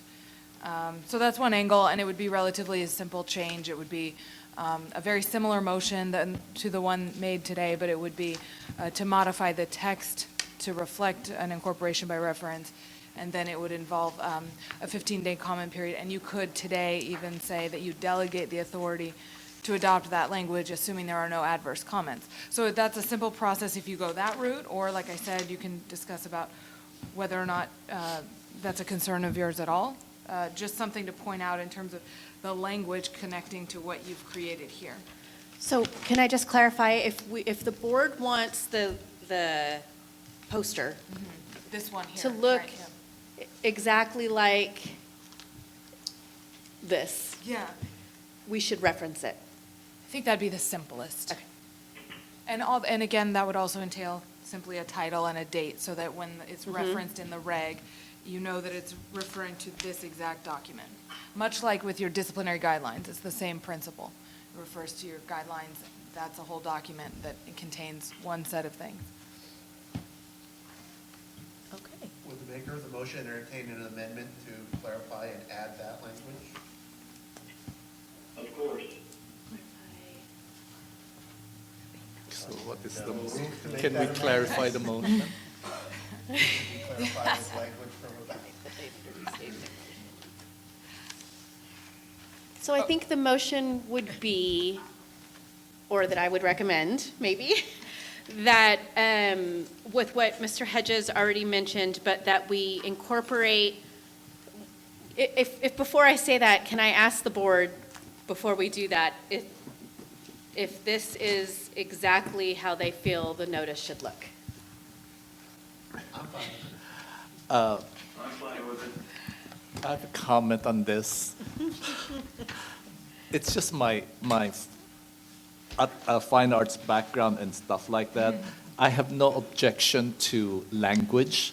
I would lay this out slightly differently, just even putting some spaces in between copy to make it read better. You know, so I would go with the motion with. But it's the layout that bothers me so much. It's ugly and hard to read. Sorry about that, but. We're not offended. I think we're all in favor of the concept.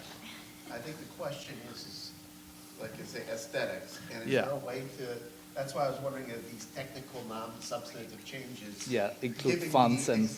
Even the executive director, officer, the opportunity to make those changes, you know, without having to come back to our approval. Does that count in the technical, or is that?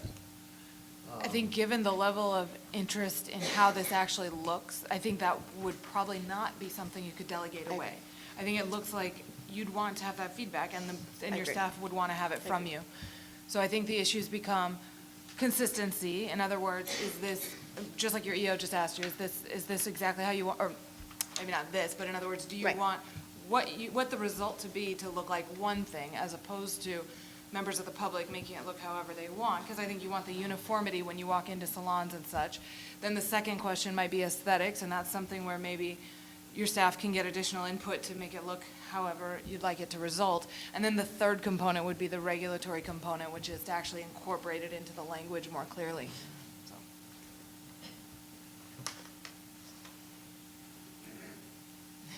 Then maybe that's a lot to tackle. Do one at a time. Since I made the motion, I could say something. Yes. I understand we want this to be as attractive as possible, but it's a message to the consumer that we need to communicate. And so, I don't have a fine arts background, but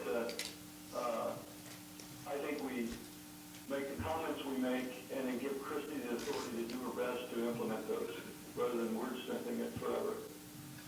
Well, but I think you're not discussing wordsmithing. Right. You're discussing the look of the poster. I think the wording is acceptable to everyone as the actual format. what I hear. So I would say that we not move forward on this as a regulatory package until, I'll go back to our beautiful health and safety curriculum, which is kind of our theme that we've been doing with a lot of information in our office as well.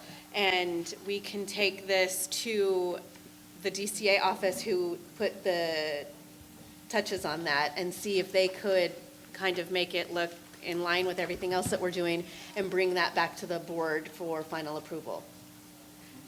And then, just so I'm clear, we would reference it, because once we come back, assuming we had a beautiful poster that everybody was firm on, this is how it should look in every single salon, then we need to make it a form and reference it in regulation. So we could do that, and then we would bring, and I don't think that's something we could delegate for me to do. I think you would delegate me to bring it back. I think so too. And so then at our next board meeting, we would have a different poster and the corrected language with the reference in there, so that hopefully at the next meeting, we would be able to finalize it. Yes, and at that point, let's assume it looked the way you wanted it to look and the reg language was in place, you would be able to say, have your 15-day comment period, and if we receive no adverse comments, we delegate to you to go ahead and adopt, in other words, move forward with the final rulemaking. Got it. So should we? I'll withdraw my motion. Okay. That helps, right? Okay, very good. And then I wanted to ask Coco, because you had some formatting ideas, should we take those ideas now so that Chrissy can? It's entirely up to this board, and I'd be happy to work with staff directly also. And it's not major changes, but it's just format to read better. Just even moving some lines below, taking the word, for example, cutting, barbering, and cosmetology for me doesn't make sense. I would rather barbering and cosmetology go on the second line. It reads so much better. Move this a little bit so that this stands out, that this establishment is licensed by, because these are not as, it's important, but it takes away from the message. There's no reason to have the word "or" there, and it's just some basic. For me, I mean, I'm not even talking about the borders or something like that. It's just word structure, layout. That's all I'm concerned about, so. Understood. Okay.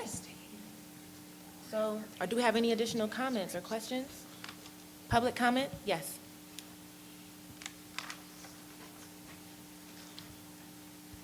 Jamie Schrebeck, Precision Nails. Just as you were saying that, Coco, I was thinking that I don't want a consumer to think that this is the establishment license. Because when it says this establishment licensed by, anyone could download this and set it out, and a consumer might assume that everything's all good between the establishment and the state board. And there's no connection here with that piece of paper, between the establishment and an actual license number, and that piece of paper that we know we have to display. Mm-hmm. Thank you. Any additional public comment? Yes. That's a good point. Hi, Wendy, California Estheticians. I came from the advertising agency business and bossed around graphic designers for a career for a very long time. We will see a lot of salons trying to do exactly some of the word breaks that you're talking about in your layout and things like that. Additionally, I believe that a lot of people will try and cram their logo in there. And there's no accounting for people's tastes, as we all know. So it may be in a final format that you allow for the design to have a small area that allows them to incorporate their logo on the document, and also to be a PDF that's downloadable for them from your website directly, so that they don't have to, they can do the easy route and just download your document and drop in their logo and print it out and put it in a frame for the consumers to see. So that's, and I agree with you, Mr. Lachine, very much about the layout, but like I said, I just kind of have an eye for that sort of thing as well. But the general population of salon owners will try and put their own favorite fonts in it and make it very difficult to miss out on phone numbers and website information that the consumers would need to grab quickly and identify. So maybe a PDF downloadable document and an area on there that they can drop their logo. Thank you. Quick question, I assume if they make any modification, if an inspector sees it, they'll get a fine. Right. Well, we don't have a specific fine for that. However, if we're going to incorporate it by reference, I would think that that means that that's what it is. No adding your logo. It's a state, becomes a state form. Right. Okay, and the whole idea would be to have it be downloadable from your website in that form, I think. Right. Like to look the way that it does. Right. Any additional public comment? Yes. So other than it being downloadable, if you put in that void if copied, like when I have to copy esthetician license who are doing crossover, and it says void when you copy it. So if this had something, the logo behind the words, or something that would be distinguishable and hard to move around, then maybe that would be safer. And I was looking at this to file a complaint. As he said, some things need to be moved around.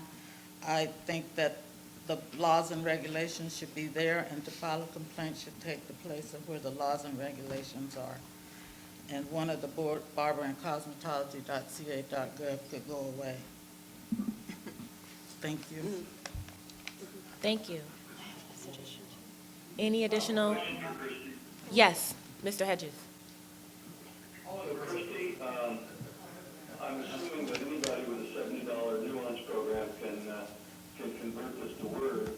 So you said there's no specific regulation, but I would assume that not a proper posting would be the violation if somebody changes it. That's correct. There is the posting that it has to be, there is a violation if it's not posted properly.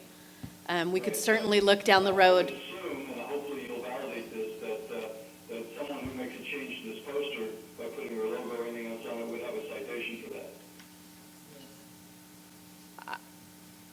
I don't know that our regulation is that clear.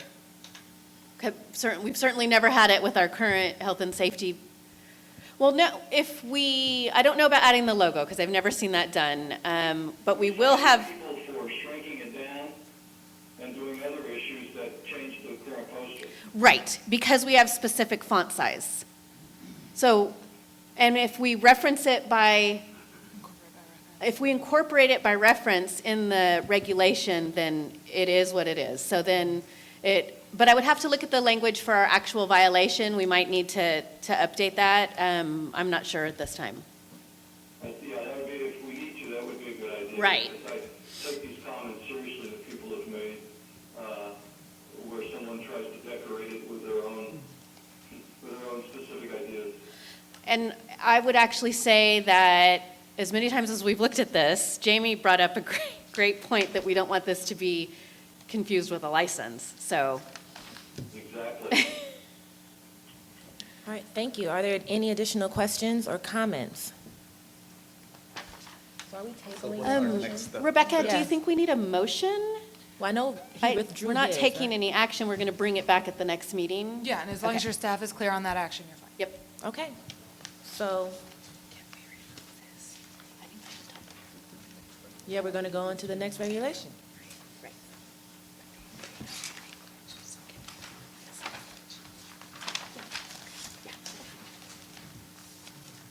Okay, you ready? So our next item, I seem to have lost my agenda. There we go. Okay, so on our next one, we are going to be talking about amendments to section 904. And this is concerning our establishments, because we have seen that there's a couple things happening in the industry, and that is pertaining to access to the establishment. Those of you on DRC know how many times we have a citation for access to establishment. We really feel that it's two different things. There are people who just block us from entering the door. They're open, they have people in the chair, and they will run when they see us and lock the door. Or they will be hostile and not let us into the door. This is inspectors. So we think that is one issue that we have. And then we have the issue that there's a booth renter and their rollabout is locked and nobody has a key. So the owner gets fined for that, for not having access. But we never really explain it in regulation what access really means. So when we tell an owner, well, you have to you have to have a key to everything in your salon, we've never really told them that in advance, that they have to be able to open all their drawers, whether they're booth renters or not, or if it's an office in the back, that it needs to be able to be unlocked. Someone needs to have keys.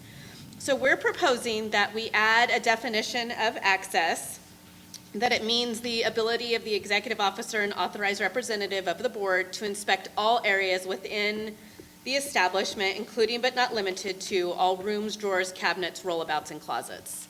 So this is just being proposed to clarify that situation, because we never really tell owners in the first place what access to really means. Some let you in all the way and don't have keys to these locked cabinets, and then they get a fine.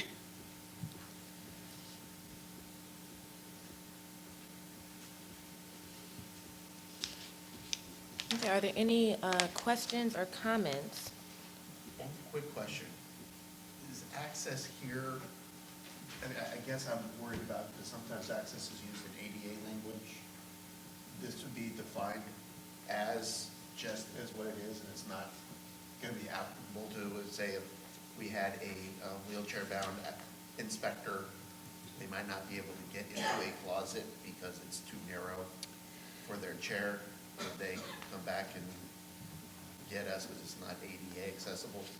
No, yeah, it wouldn't. Just making sure that It would not. there's no conflict in that language. I think what prevents that is that it sets out the parameters initially by saying for the purposes just of 7313. Okay. Yeah. I have a comment if somebody else is. I'll wiggle in. Let's do that comment. Currently, there aren't any, so you can go ahead, Mr. Hedges. I applaud the executive officer for doing this. I think most of the RC people realize that we already recognize the difference between total inability to inspect the entire establishment and the simple locked door, unless it's multiple occasions or multiple violations. We generally don't. We generally reduce the fine. That's what I've seen in the past that we have, depending on the issues. So I'm glad that we're recognizing at this point that there are differences. I think that's great. Thank you. And we do have some public comment. Yes, Dr. Washington. My concern is about office. Why would the inspector be interested in going to the office? Now, I have several facilities, and I have an office at each one of my facilities. And I lock my office when I leave because I used to didn't lock it, and I come back and somebody have been in there eating on my desk, sleeping, and everything else. That's my concern. Everything else is available. I mean, you have access to the back bars and everything out there open in the open area, but a specific office. How do we know you don't have to be keeping your illegal stuff in your office? Well, I mean, why would you want to go in my office? If it's illegal, I still may have something in my office and you don't know whether it's illegal or not. Why would you want to go in an office? I mean, you're not a cop. You're not there looking for drugs or anything like that. I mean, what I'm saying is I'm just saying I have office. I have computers in my office. I have my paperwork where I keep track of things. Those are the only things that are in my office. And I'm not sure if other people may have office too, but that's just my concern. So I'll just leave it at that. Yes. When you're gone from your office, are you away from the establishment, and then do you have somebody in charge of your establishment when you're gone? Yes, I do. Do they have keys that have access to? Not to my office, to the mailbox. Well, would there be if you're leaving them in charge, would you be able to leave a key so that if an inspector? I'm always within 15 minutes of one of my shops. So I've had inspectors that come to my shop, and then they'll say the inspector is here, so I leave one shop and I go to where they are. And I'm available for them, and then I unlock the office so that she or he could use the office to sit down and write their report. To your concern, and also as an establishment owner, I think it's great that when you have an inspection that you're able to, go to that establishment and allow access for the inspector. I think the point that Mr. Drapkin was making and that we encounter at DRC, and this isn't speaking to how you run your establishment, but there are occasions where there are licensees who are hiding maybe illegal implements, illegal chemicals that shouldn't be used or found in the establishment, and they may store those items in an office or a storage room. And so I will say from my experience of owning my establishment going on 10 years that I do too have an office, and from my encounters with inspectors, they're pretty reasonable in the sense that when they go into the office, they may look around. They're not trying to go through all of your drawers, but if they determine or they can see, okay, this is definitely just an office with paperwork, they're not going to be so intrusive to try to look at your documents or things like that. But it is important for an inspector to at least have access to those rooms, because there are licensees who do try to hide and conceal items that shouldn't be in the establishment. Point is well taken. Thank you. They will use that to hide their lash tinting materials or things like that. Clarification. Yes. Christy, just clarification, the language clarifies that access includes rooms, drawers. Are those the specific words, period? And that's not, inspector cannot add another word, right? That's what we're talking about. I'm not In the sure. sense that, it's not open to interpretation, so to speak. Cabinets are cabinets, drawers are drawers, rooms are rooms. So, Right. a room could be an office. Oh, right, Yeah, correct. just that Correct. an inspector cannot come up with a different word again. Correct. Okay. Yes, additional public comment. Yes, Precision Nails, Jamie Schrabeck. I have employees, so this doesn't concern me as much, but I can't imagine being a booth renter and turning over a key to access, whether it's my private room within a salon or a cabinet that I have secured, to anyone, whether it's the salon owner or someone in charge. I just don't see that as something that booth renters are going to be willing to do. And it creates that issue again where you've got that separation that's necessary between the establishment owner, which is its own business, and the booth renters, which they're their own businesses. Can I make a comment? Yes, yes. I was thinking the same exact thing. There are some establishments that with booth renting, you are an individual in that salon, and there could be other people, and I've heard of, using your implements and dirtying your station while you are away. So I get the whole thing of the lockdown and cabinets. So that would be a problem. I don't know how you would go about doing that if the person was not physically there to be inspected. So I agree with you, and I don't really know what to say about that. If I may, before we accept the next public comment, the first thought that comes to my mind, and I know that we're going to actually be discussing this with some of the complaints we get about owners getting duplicate fines, I would think that knowing that we're about to discuss that, in the event, so what Ms. Schrebeck, Ms. Jamie, I don't want to mispronounce your last name, just stated, that if you have independent contractors, you don't feel comfortable turning over a key, then that may be an instance when the salon or establishment owner may get a fine for that if they're not available or within 15 minutes or nearby to open up the space, and it just may be the risk of getting that fine if you don't feel comfortable having someone in charge when you're not around. I mean, it's kind of like that double-edged sword, but I think there will probably be the risk that the owner takes. And keep in mind, we do not differentiate, we do not know who's a booth renter or who's an independent contractor, and we haven't defined that. So to us, no matter what, at the end of the day, it's establishments and licensees, which is why we'll I'd like to comment. see them in DRC.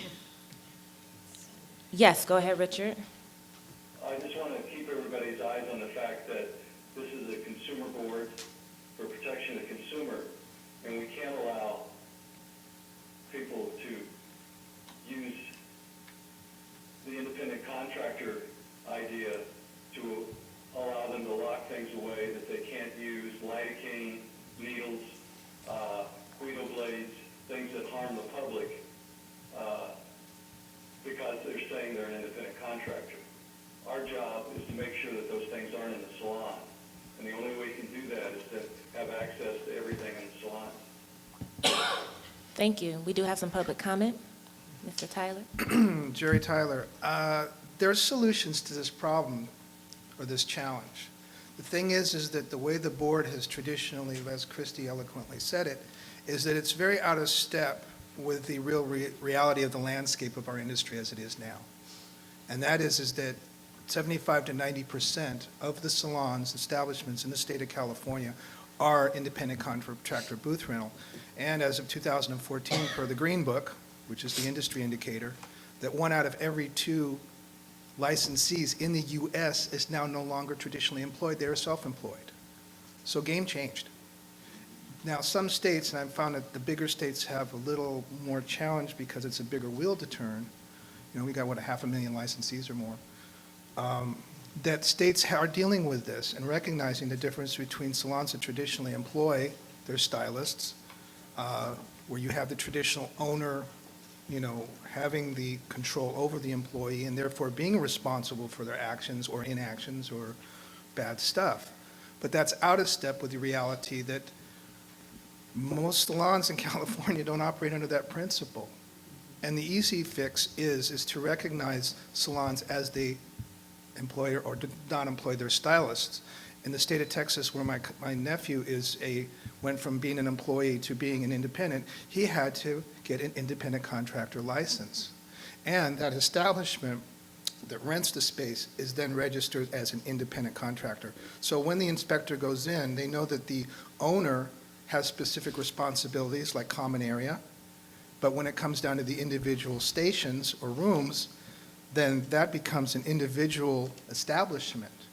Now you got the salon suites, same thing, different changes in the industry. And the board, I feel, having kind of sat in that seat for a minute, we have to sometimes step back and look at what the reality is and then act responsibly rather than trying to force the genie back in the bottle, because it ain't going to work. And what I found usually happens is that, and this is another industry statistic, on paper we are a $1 billion industry based on tax receipts. Talk to anybody in industry, in the state of California we are a $7 billion industry. So what profession hides 90% of its income on tax receipts? So all these realities are things that, if we're not careful, you might drive more underground activity, more illegal activity. What we want to do is create where we can rise people up by also recognizing that in this new economy, there's a lot more independent people than employed people. So the one fix was that I know if I'm an inspector and I see that Jerry's Beauty Barn is independent contractor, then I know I have to inspect accordingly and they will be fined accordingly. But and I'm not bragging, I work in the shear business. We have shears that are $1,800 a pair. I'm not going to allow access to anybody to that. That's mine. I have the right as an independent contractor to put that in lockdown. So the reality is that you need to really just have a different form of way of looking at it, and particularly in the state of California where that's the majority, not the minority. I mean, chains are closing every day. The company that I work for, Carlton Hair, that I created, had 33 salons. They now have 12. And the majority of those people leaving those salons are going into independent contractor from employment. So that's my recommendation, and I also offer my expertise of 42 years in the industry and 5 years sitting where this cutie's sitting right now. I will offer whatever I can from my industry background to the board. Thank you. Thank you. Hi, Fred Jones, Professional Beauty Federation, California. I've got some concerns with the adjective all rooms. Going back to the apprenticeship concerns of Dr. Washington, I see some potential unlawful searches concerns, some legal issues.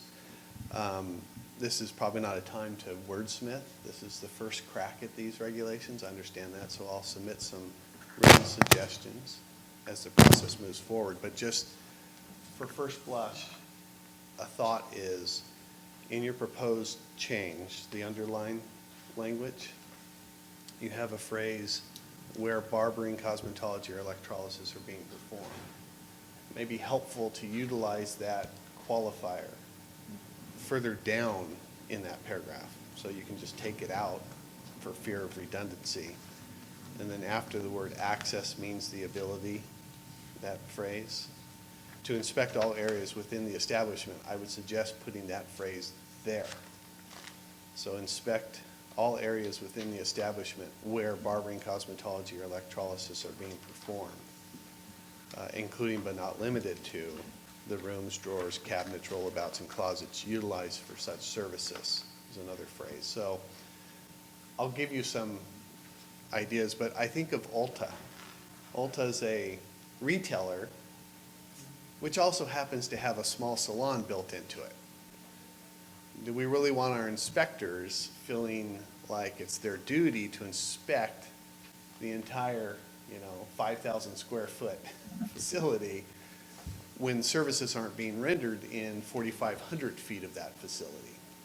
It's only being rendered in that 500-foot salon. So I do think legally it is incumbent upon you to really tighten the language here, or else it will be perceived as an unlawful search and seizure in violation of the Fourth Amendment, among other laws. And then when we get to the fines, which we're going to in a couple of regulations, I would suggest, and I'll just give you in advance, that since this is somewhat new, it's a clarification for access, rather than bump these fines up to $1,000 on the first offense, we might consider leaving the $250, $500 gradual for a few years until it becomes accepted in the industry, because I could see a lot of people flooding the DRC appeal process once your inspectors are filling their oats and have this newfound authority.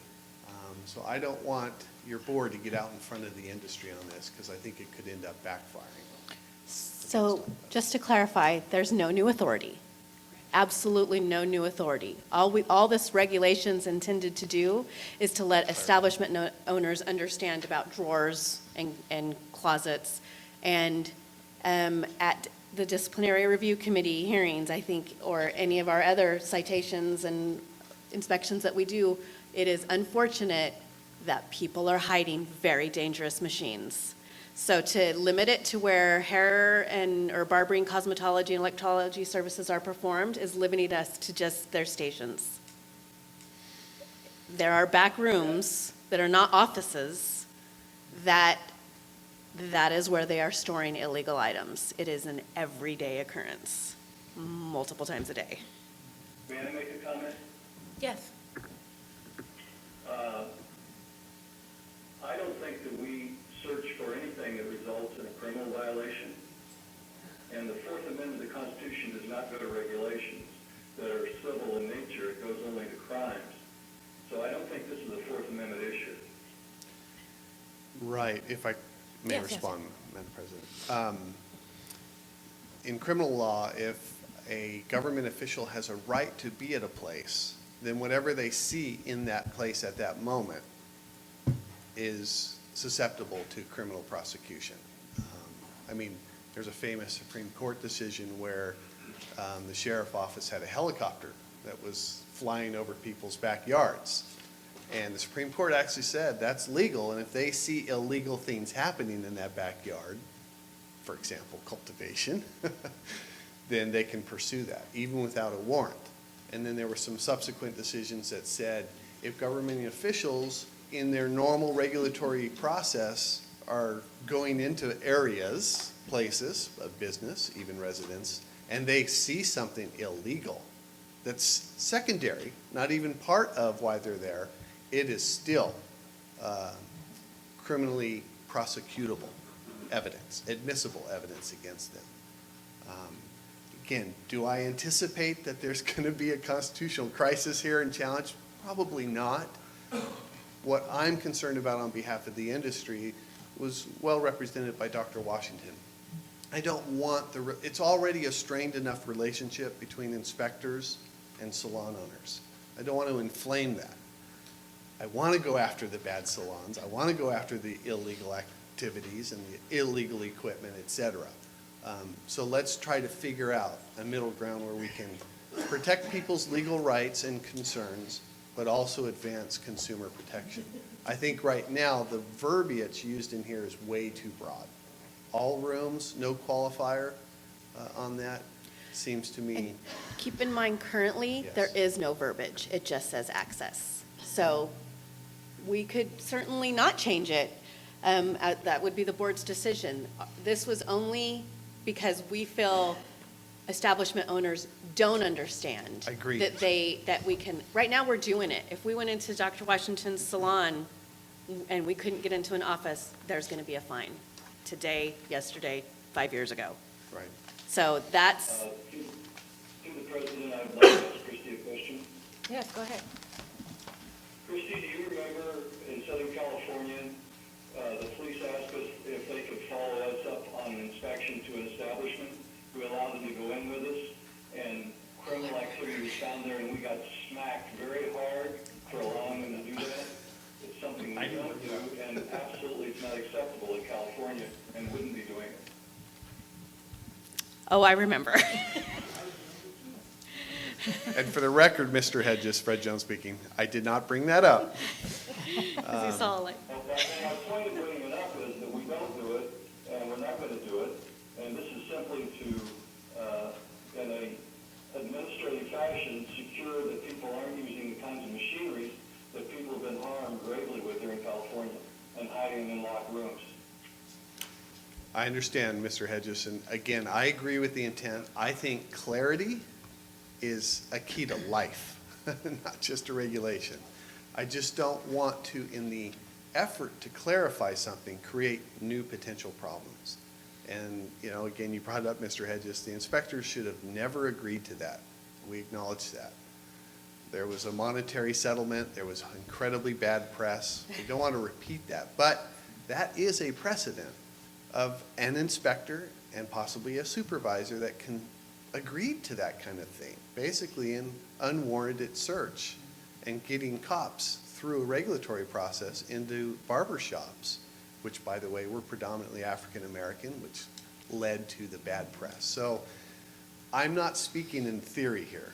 This has happened to this state board. And so clarity is great, but let's clarify what the legal rights are, and let's start sending clearer messages to the industry.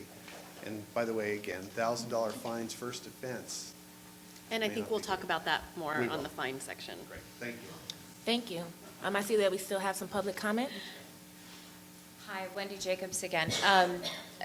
AB 1513 has changed a lot about what we do as independent contractors, as what we're seen as somebody that's 1099'd and things like that. So we have a lot of discussion within my group regarding small spa owners having to take these employees in as actual employees, because the way the laws are written and the regulations for labor law happen, they don't allow us really technically to be 1099 anymore. We are no longer consultants that provide our own equipment, that provide our own back bars. That therefore makes us actually an employee. The complication that we share is that one gal is only going to rent on Tuesday and Thursday. Another gal is going to rent on Monday, Wednesday, and Friday. We have the locked up situation. There's no accountability for what she's doing, the example, the $1,800 shears, or the fact that I have technical expertise in one kind of piece of equipment or a process, and they do not. If they have access to everything, they are sharing that equipment and getting their hands on it.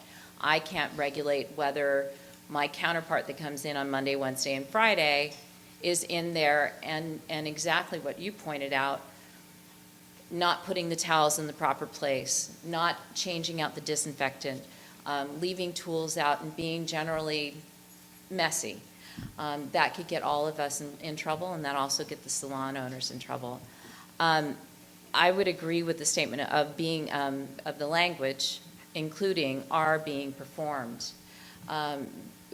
With the med spa industry and the kind of complicated crossover that we experience there, we have a lot of HIPAA, medical histories and things like that.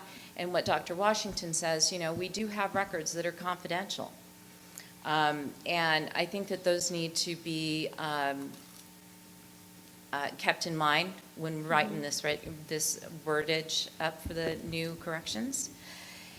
And finally, I would like to say that it's about the consistency of the inspection process.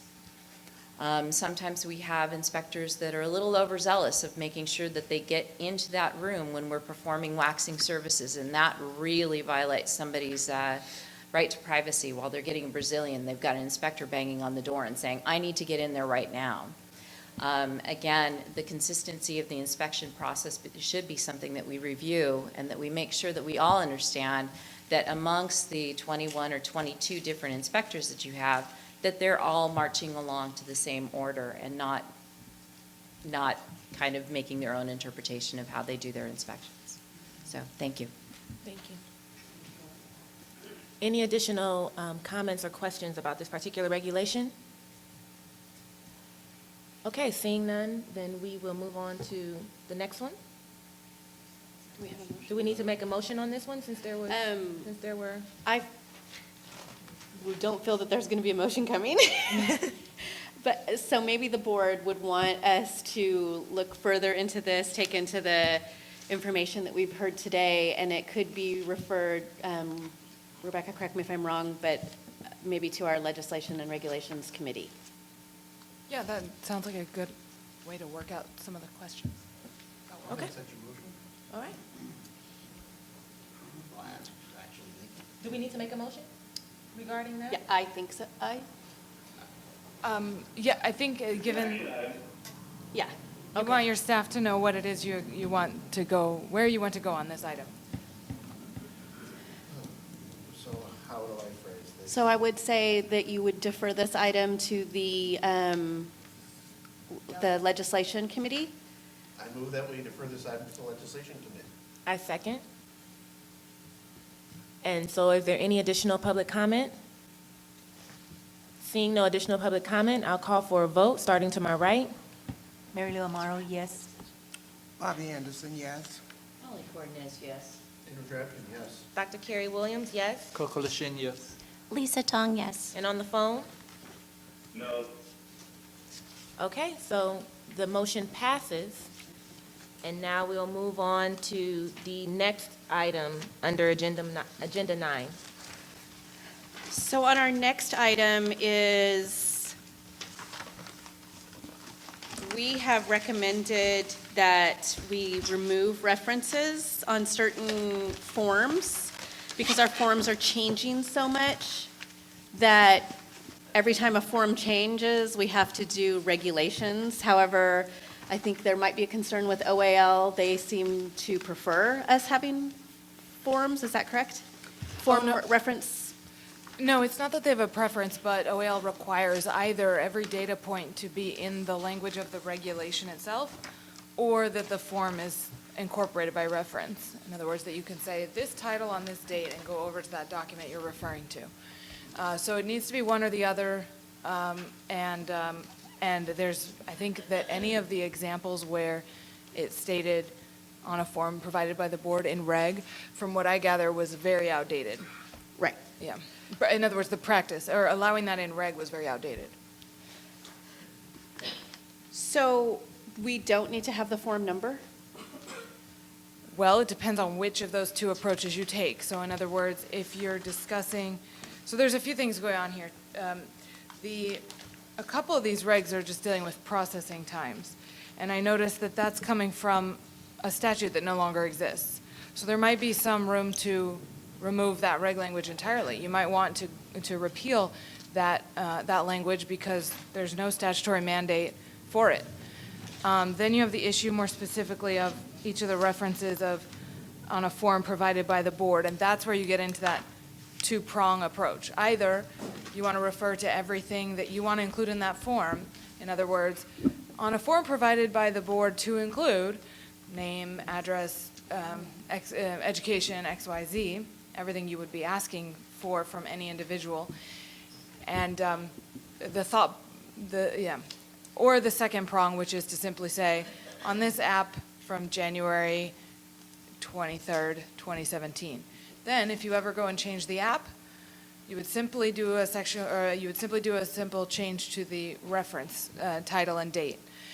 And the thing is either way would require a change to your regulation. In other words, if you changed the form, either way you would have to change what the reg is reflecting. Either it would change what it says the form includes, or it would change the title of the form and the date. And if we just change titles and dates, we can do that through can we do that through? A Section 100 change? Right. That's going to depend on whether it's a substantive change or not. So in other words, if you're changing the format or you're changing the date and nothing else about what you're asking for has changed, then that's, so you'd have to look at what Section 100 means, which means you're not changing any substance. So it's the same principle. Okay.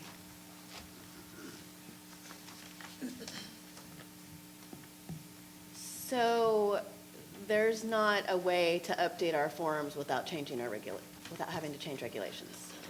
That is true. If it's a form required by the board, then the reg needs to state either what the form's asking for or which form it is.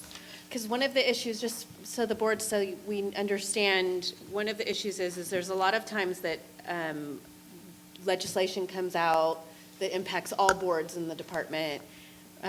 Most recently, there's been a lot of military changes.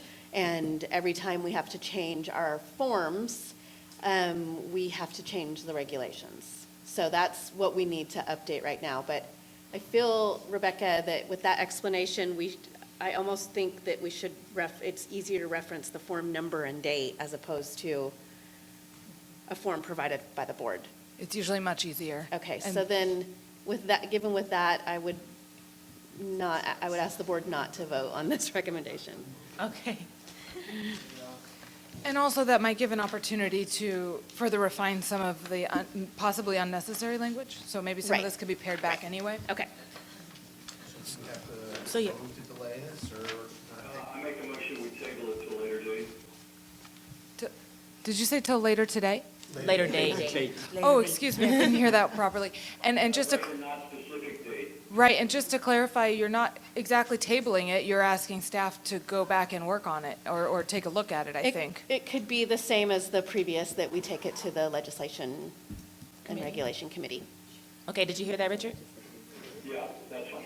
Okay. So do you want to amend your motion? Should go there. Yeah, I amend the motion that we refer this to the board staff to continue to work on it. And take it to the legislative committee? And take it to the legislature, yeah. I'll second Good that. idea. Okay, so we have a motion and a second. We open up for any public comment. Seeing no public comment, then we will go for a vote, starting at my right. Mary Lou Amaro, yes.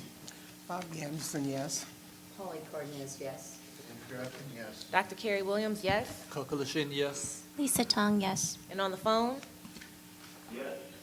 Okay, so the motion passes, and we'll move on to the next item under Agenda 9. So the next one is our transfer of credit. This one's much easier. So basically, this is a cleanup to remove section 950.10 because we feel it's in conflict with the existing statute.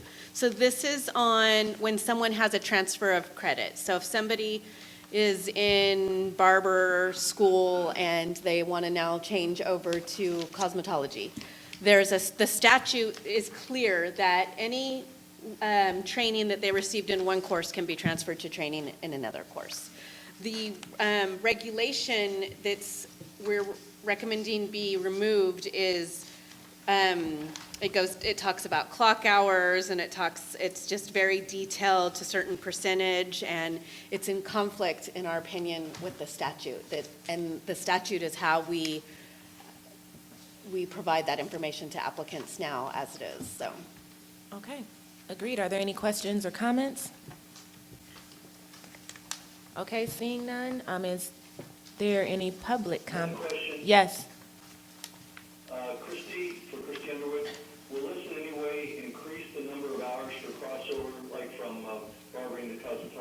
Oh, no. Okay, that's good, thank you. Okay, so seeing no comment, then I'll ask for a motion.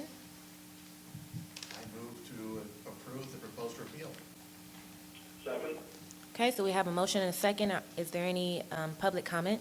Let me, yes. let's see. I might suggest refining that a little to say you're approving the language and delegating to your EO to move forward with a rulemaking and to make any non-substantive changes as needed. I think that. I'll adopt that language. Yeah, I adopted it as a second. Okay, great. Public comment? Seeing none, then we'll move for a vote. I'll start at my right. Mary Lou Amaro, yes. Bobby Anderson, yes. Polly Cardenas, yes. Andrew Drafton, yes. Dr. Carrie Williams, yes. Coco Lashin, yes. Lisa Tong, yes. And on the phone? Richard is yes. Okay, so the motion carries. And we'll move on to the next item. So our next item is an update to our administrative fine schedule, which will be a little bit different considering our discussion we've just had on access. However, I wanted to go over what our idea was in proposing this. When someone, so on the first proposal, section 7313, we made that $1,000. We feel that the reason why that should be substantial is because we have a significant problem of people blocking the doors and being very hostile. To me, that's way bigger issue than someone who has a locked drawer. And so later on in that is we've created, and this will not happen until we further that language, but we established a separate section for a fine for someone who has a locked drawer. Because we do not consider that as significant as somebody who is in a hostile environment blocking us from entering their salon when they are clearly open and services are being performed. There's just unfortunately not a deterrent right now for people to do that, and it happens on a regular basis. So that is one of the reasons why we have we propose such an increase in that fine. And I'm looking for where we added that. So the access for the establishment, unlocked rooms, cabinets, and drawers is set right now starting at $250 and then increasing each time that offense is repeated. So we will certainly not pursue that at this time until we have language that the board has approved. However, there are a few other recommendations that we do have here, and that is,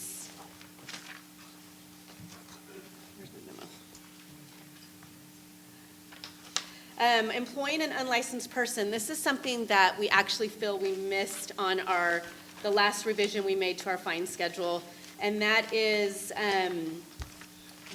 lowering the fine for employing a person who had an expired license. So right now it's $1,000. We lowered that fine to an establishment owner for when they are found employing somebody who had an expired license. So we go into an establishment and the person forgot to renew their license. The owner's getting, I believe, $250. The individual's getting $1,000. And we think that if they were truly unlicensed, if somebody has never gone to school, they're just out there working, that's a significant problem and should be maintained with a higher fine, which we have. So this is only making that a fine smaller for people who are unlicensed because they let their license expire. So, just for clarity, Uh-huh. is this new, or is this a reduction of? It's not new, so it would be to reduce it. Since you don't have the cross out before, what these were